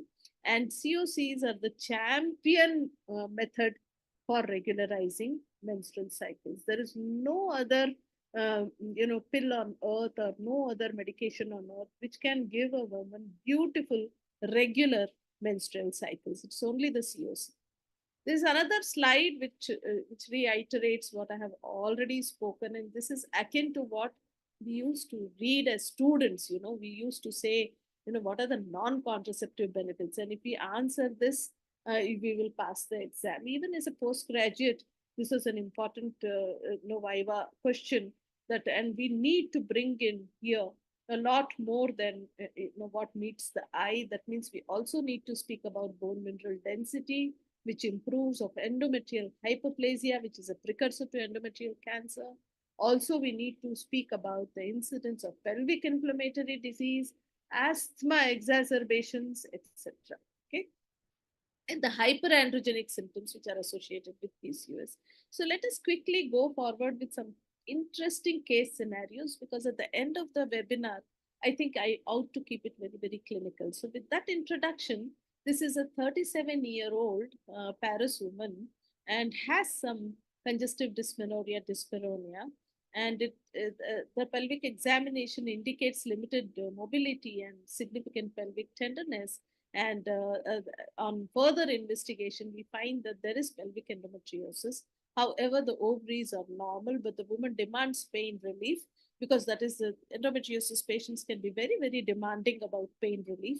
And she is also wanting contraception because she feels that enough is enough. She's 37 years, doesn't want pregnancy again, because remember, she is also suffering from endometriosis. So hardly it is desirable for her to want more children. She wants to manage her disease. So what does evidence say? That women with mild to moderate pain, remember, mild to moderate pain, and when the ovaries are normal, there is no endometrioma, and the woman doesn't desire pregnancy. So this is a patient selection for the first line of treatment for the NSAID and cyclic or NSAIDs during the cycle, and then cyclic or continuous combined estrogen progestin contraceptives, which can be a patch or vaginal ring in a woman who has no medical contraindication to these medications, right? Who is not a hypertensive, who is not having migraine, etc. Okay, who is not an active case of thrombosis, thrombophlebitis, and who doesn't have, active breast cancer or any other hormone-sensitive tumor.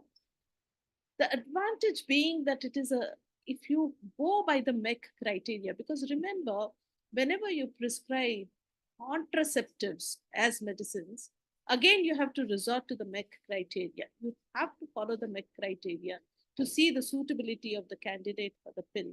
So if you follow that, then you realize that the prescription becomes low risk. If you follow the MEC wheel, your prescription essentially becomes low risk. So very few side effects are expected. And of course, very highly effective medications. All right. But as often it is told in endometriosis, the management of symptoms, no one drug is actually very superior to other, but then the woman herself will start preferring one over the other, and the cost and availability will matter. In women who cannot use estrogen therapy, then we resort to progestin-only pills. Okay. So what is the rationale for using as first line? That it suppresses off the ovarian function, it downregulates the entire system, reduces the disease activity and pain, residualizes the endometrial tissue, may slow the progress of disease, can be used long-term, well-tolerated, relatively inexpensive, easy to use, also gives contraception, and there is additional benefit of including decreasing the risk of ovarian and endometrial cancers. And we can start with a low dose pill, like 20 micrograms containing pill, and then we can even continue that in a continuous dose fashion, because no menstruation will mean no pain for her. Or we can choose a COC which contains Dynagest as the progesterone with estradiol valerate. That will also do, and all of us know that that is a great medication to provide, but then it is more expensive also. So the Mrs. X was started on the latter, and she's doing quite well after an year. But what if Mrs. X meanwhile becomes hypertensive, or meanwhile becomes concerned about some clot in the popliteal vein, etc.? What then? Then we can resort to progestin only contraceptives, progestin only medications, which are essentially synthetic progestins, and they inhibit the endometrial tissue growth by causing initial deserialization. They also cause atrophy, and there is a suppression of the matrix metalloproteinases, because all of us are familiar now with the molecular level pathology which exists in endometriosis, and it inhibits the neoangiogenesis and thereby reduces the pain and the progress of the disease. So this therapy can even be as simple as an MPA injection every 3 months. It could be the pill, the norethindrone acetate only pill, 1 pill per day. It could be the Dynagest pill per day. The choice of progestin depends upon the contraceptive needs of the patient, side effect profile of various drugs, and patient preference. Yes, so you have to fine tune it. If contraception is desired, then we know that MPA injection is good. There's one more agent which has come into this list, and that is the implant, the contraceptive implant, etonorgestrel, also gives contraception and has been found to be effective for pain relief in cases of endometriosis. All right. So therefore, ESHRE 2014 said that you can prescribe COC with a recommendation, grade of recommendation, B grade of recommendation, and it reduces endometriosis associated dyspareunia, dysmenorrhea, and non-menstrual pain, because this is the severe triad of pain which the woman suffers. She suffers from non-menstrual pain, any which time pain, pelvic pain. She suffers from dysmenorrhea, which is hell for her. She also suffers from dysmenorrhea. So all these 3 pain found to be benefit. And then this is the one of the visual analog scale scores and verbal rating pain scores which have been compared for an OC containing ethinyl estradiol and desogestrel for 2 years. Okay, so these are the evidences which come up. This is again the pain score with several preparations. You can see different preparation, and you can see that somehow there is a higher reduction when you come to the modern progestins rather than the older progestins. All right, so summary for the case is that ASRM practice committee says that endometriosis is a chronic disease, requires actually a lifelong management plan, and with pain, mild to moderate pain, continuous therapy has worked well, hormonal therapy. Now, who wish to conceive can you manage only the period with the NSAIDs, estrogens if contraindicated, progestin only.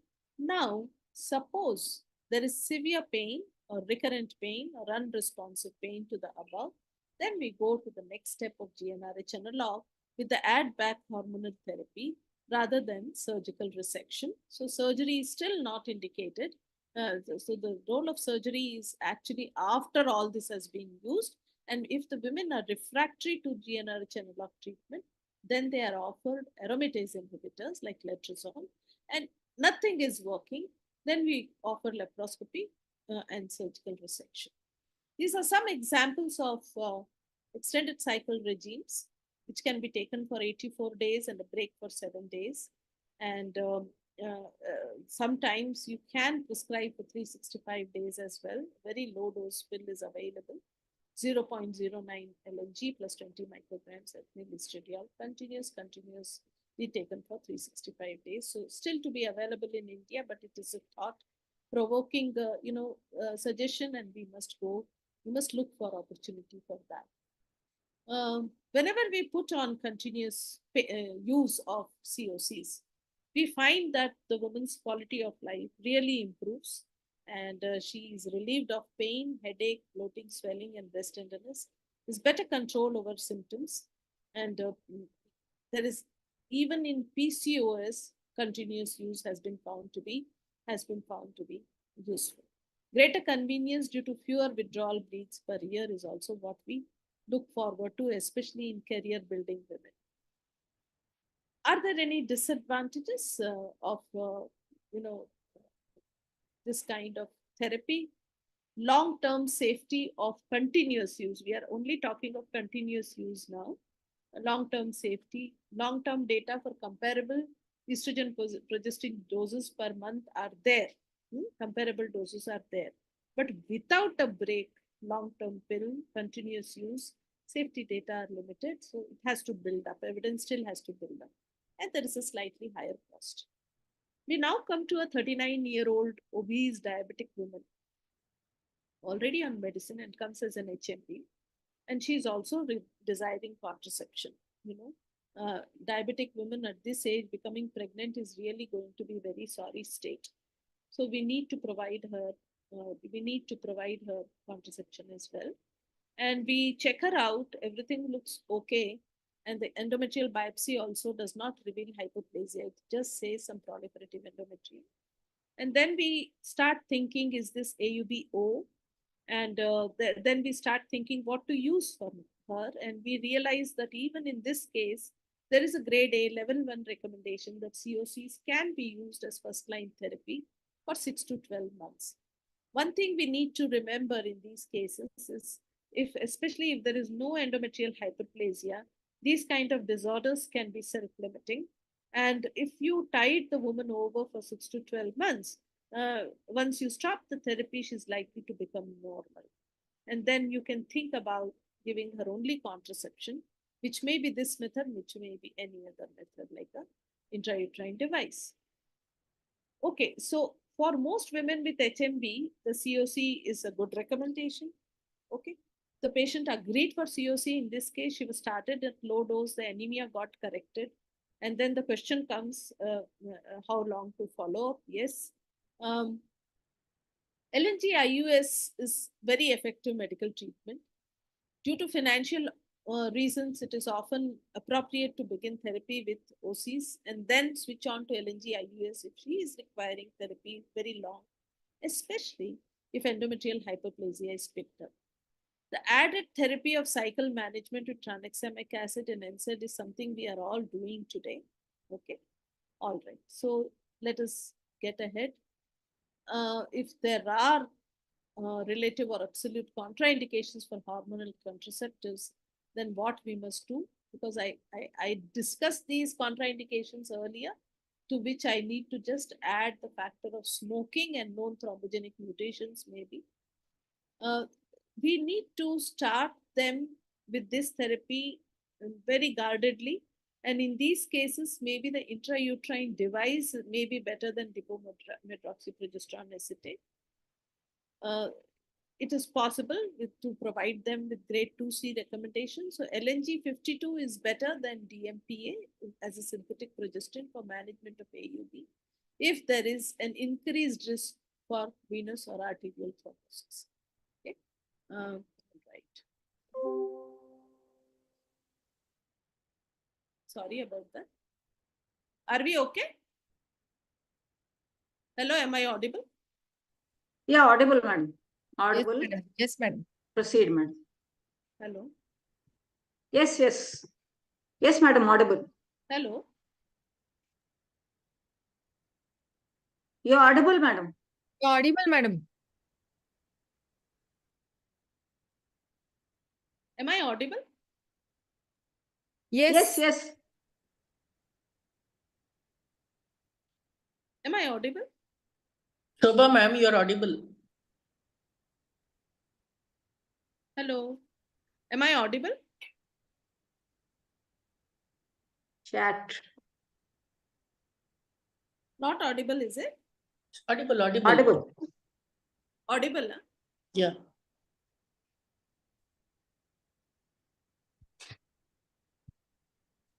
No, there was a sudden noise and I'm not used to these headphones. So I was thinking, what is going on? Okay. I must go back to my sharing though. How to go back to the sharing?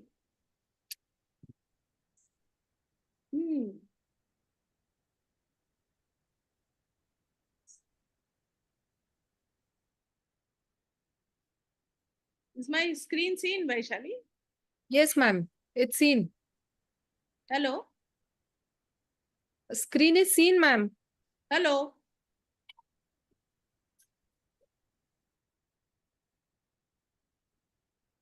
Hello? Okay, okay. Okay.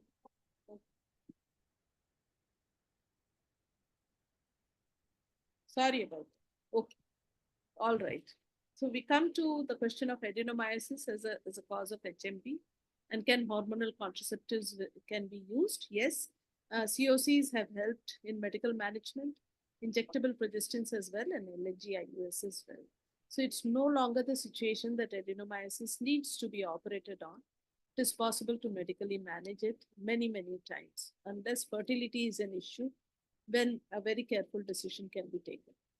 Come to an 18-year-old adolescent who is slightly overweight, BMI of 28, and shows some hirsutism, and she has a FG score of about 12. And, she also has some acne, Now, when you are, and family history of diabetes is there, and when you are examining her, she tells you in confidence that she is sexually active as well. Now, let us presume that she is more than 18 years for the purpose of discussion. Subject her to investigations, which are actually, she comes with all this, with none of it is necessary. Even an ultrasound is overrated in an adolescent today. I mean, it's not required always to do an ultrasound also to diagnose PCOS. But this girl obviously has features of hyperandrogenism. Though the testosterone is not done here, was all this needed is a question, and of course hormonal criteria is not needed, and we can after 2 years of menarche we can have we can have some diagnosis of PCO. Can you call me a little later, please? Yeah.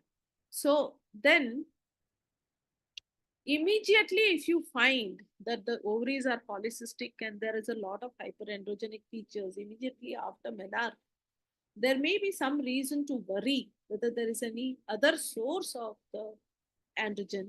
And in those cases, we must rule out congenital adrenal hyperplasia or some tumors of the adrenal, which are secreting the Cushing's syndrome. So we need to rule out other causes of hyperandrogenism. In an adolescent with PCOS, can we use hormones? Is it possible to use COCs in her? Of course, we are doing it. We are giving them. And if they are having obesity and signs of insulin resistance, then COC is not going to help them much. We need to put in lifestyle modification. And if there is glucose intolerance or impairment of glycemia, consider metformin as well.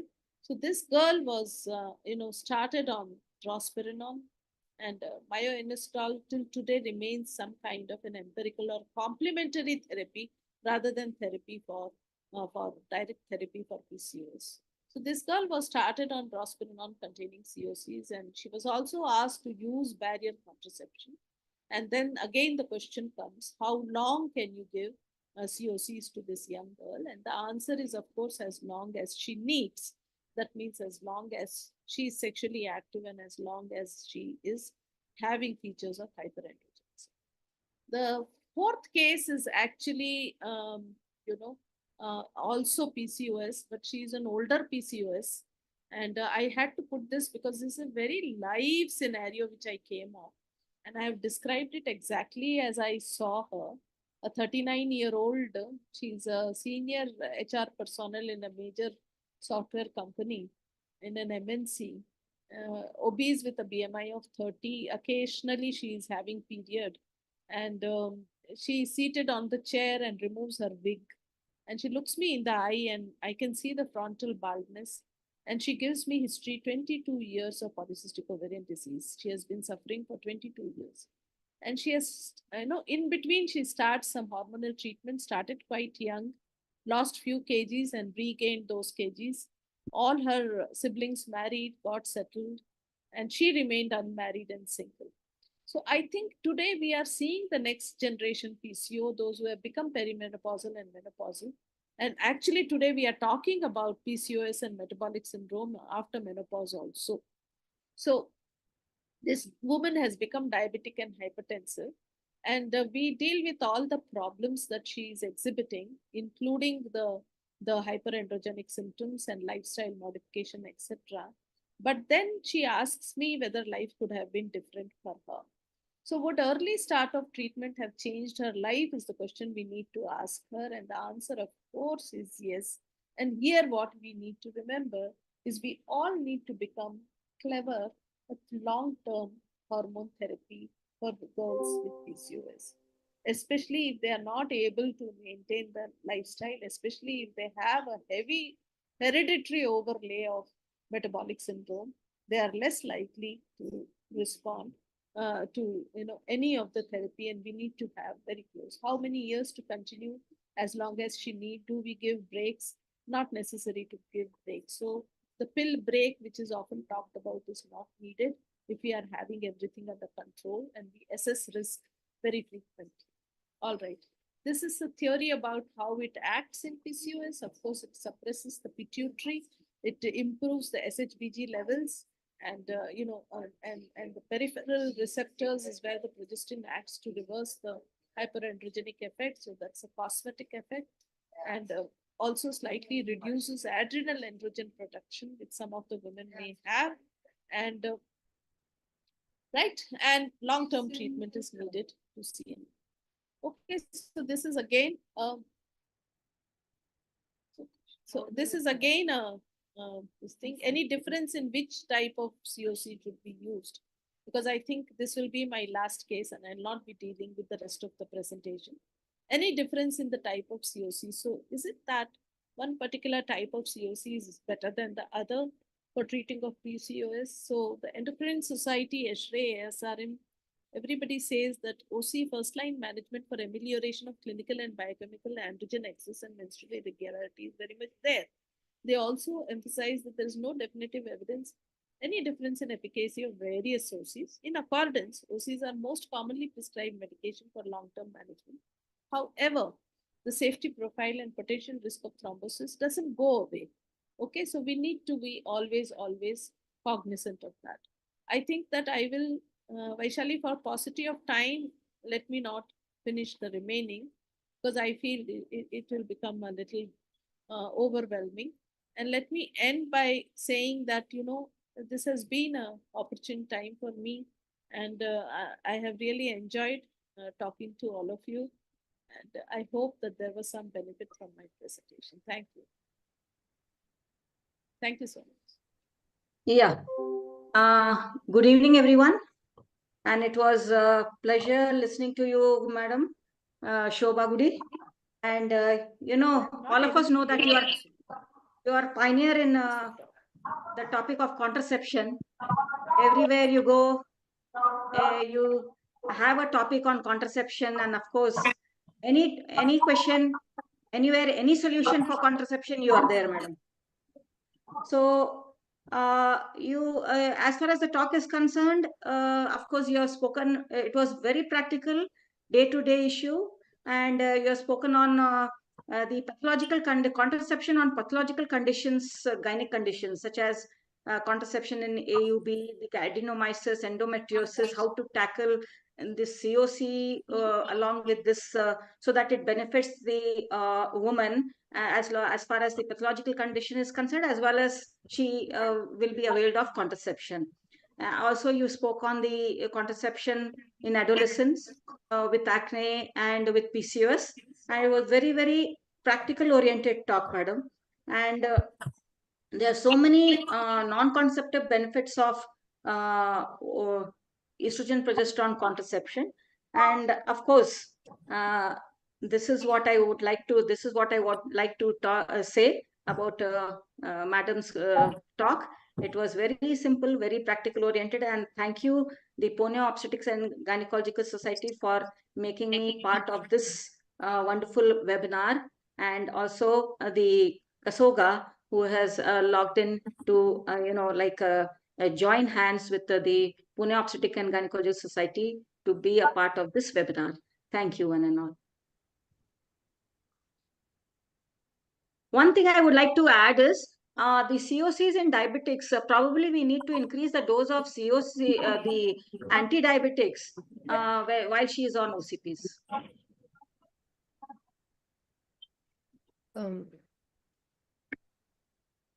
Madam is not audible, I think. Shubha ma'am, you are not audible. No. Now you are. Now you are. Now am I audible? Yes. Yes, ma'am. Am I audible now? Yes, ma'am. Yes, ma'am.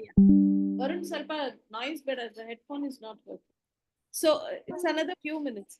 So the thing is, in diabetics, usually well-controlled diabetics, the MEC criteria is 2 for combined oral pills, the low-dose combined oral pills. Whenever there is organ involvement secondary to long-term diabetes, etc., then it becomes category 3. For example, if the person suffers from any cardiac ailment or renal or eye, then we do not prescribe them COCs. So it's, if we are prescribing, then we give this usual dose, because not giving them the normal dose or increasing the dose will increase the risk, and giving them less than the prescribed dose is not effective at all. So we don't change dosage, we only apply the MEC criteria. So if it is criteria 2, then we can go ahead and prescribe. As I said, once we are prescribing a contraceptive, which is a drug which is used as contraceptive for therapy, we still have to abide by the MEC criteria. Okay, thank you, ma'am. Fantastic talk, Shobha ma'am, and you are the master and you of contraception, and you have done amazing work as chairperson, Family Welfare Committee. We were we are chairpersons together, and we have seen the amount of work, huge amount of work you have done.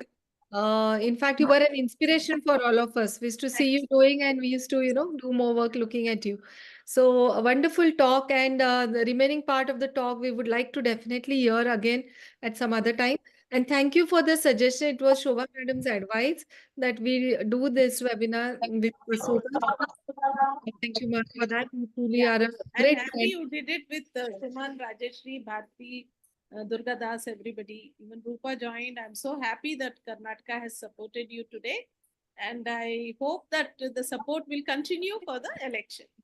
Yes, thank you so much, ma'am. Thank you, Dr. Suman Gaddi, ma'am, Dr. Girija, ma'am, and truly all the luminaries of Karnataka and Kasoga here with us today, and we are very, very honored and truly grateful to all of you.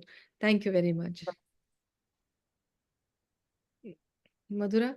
Thank you so much. So with this, I would like to propose a vote of thanks. First of all,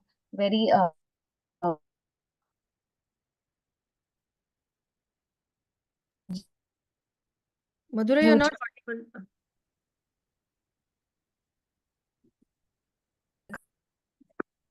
For being here with us and enlighten so many topics. Am I audible now, ma'am?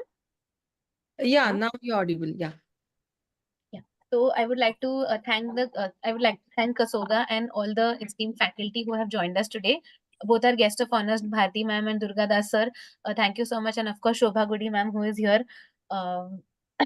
Both are speakers today, and we are indebted that you have done the webinar with us. We had some amazing discussions. Unfortunately, due to lack of time, we had to cut short. But like Vaishali madam said, we would really love to hear Shobha madam again.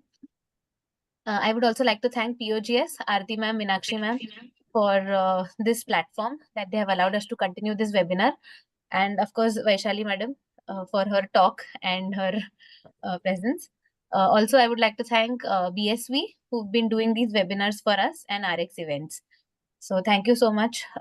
Thank you to our very young gynecologist and IVF specialist, Dr. Madhura, who has been coordinating with everyone.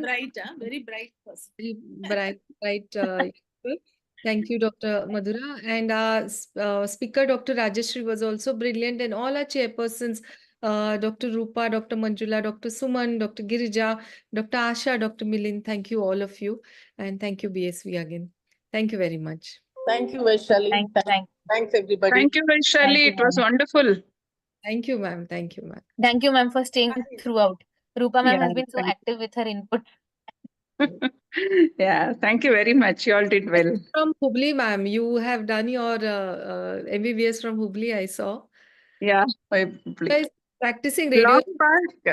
Long back. She's Finished there. in 82. All right, all right. It's easier to me that way. This recording you share, okay? Slides are worth preserving. Yeah, yeah. I will put this recording in the group, faculty group. Yeah, yeah. Yours also was good. Rajeshri Palladis also was good. And Shobha Madam's also was good. Very nice. Thank you, ma'am. Thank you. Thank you. Thank you, Rupa. Bye. Thanks, Shobha. Bari ಚೆನ್ನಾಗಿತ್ತು. Thank you. Bari ಚೆನ್ನಾಗಿತ್ತು. Bari ಚೆನ್ನಾಗಿತ್ತು. Join ಆದ್ರಲ್ಲ ಅದು ಚೆನ್ನಾಗಿತ್ತು. ಹೌದು, ಹೌದು. Vaishali was blessed today. Yeah. Literally. I have seen ಚೆನ್ನಾಗಿತ್ತು. Vaishali's work, Rupa. Very, very humble, down to earth, very hard-working girl. And I think she will go a long way. So please, all of you support her. Yeah. Okay. Okay then. So I will leave now, Vaishali. Yes. Yeah. Bye. Bye, Vaishali. Bye, Shobha ma'am. Bye, bye. Bye, Bye, Rupa Rajeshri. ma'am. Bye, bye, Bye, Rajeshri. Bye. Bye. Bye. Bye.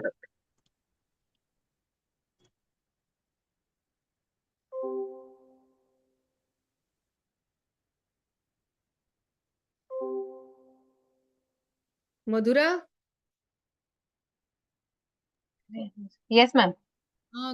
खूप छान केलंस. Very nice. सगळे join झाले luckily. झाले, सगळे आले. Not a single person missing and everybody till end. आणि किती इंटरॅक्टिव्ह ना. It was very good. आपण चांगलं कोऑर्डिनेट केलं. You especially did lot of. लास्टला थोडे लोक गेले. I think they must be getting late for their OPDs or something ना. But तरी खूप But तरी सुरुवातीला खूप लोक Next time होते. we'll do only 2. म्हणजे Yes, ma'am. 2च करूया. 3 खूप स्ट्रेच होता. कितने लोग लॉग इन हुए हैं RX events? How many delegates? हाँ, देख लो ना 1 मिनिट. नेक्स्ट मधुरा तू करते की Bhopal. Next, I think Sandhya will do, but Bhopal people had said they'll do next time. मग भोपाळ आणि एक कांचीपुरम असे 2 घेऊया. That's all. अरे very less. ठीक है. All right then. Thanks बेटा. Yes, ma'am. चालेल. Bhopal and Kanchipuram, then details you'll put, ma'am, on the group. Bhopal ka to I have. Bhopal, I haven't spoken with anybody. Kanchipuram, I'll put. Okay. Bhopal, I had spoken last time. I'll just remind them. They had said Umaya okay. is the secretary. I'll send you a number. Mug speaker कुठून घेऊया? भोपाल की कांचीपुरा? भोपालमध्ये त्यांनी 2च लोकांची नावं दिली होती. Secretary and treasurer. The president was not available. मग त्यांना चेअरपर्सन घेऊ. उमा हां. इकडे विल गिव्ह अ टॉक. तिला आपण स्पीकर करू आणि 2 चेअरपर्सन इकडून घेऊ. ठीक आहे. चालेल. Done done. मग भोपाल तू बोल. मी उमा इगलला सांगते आणि I'll send you a number. Okay, fine. Thanks बेटा. ओके.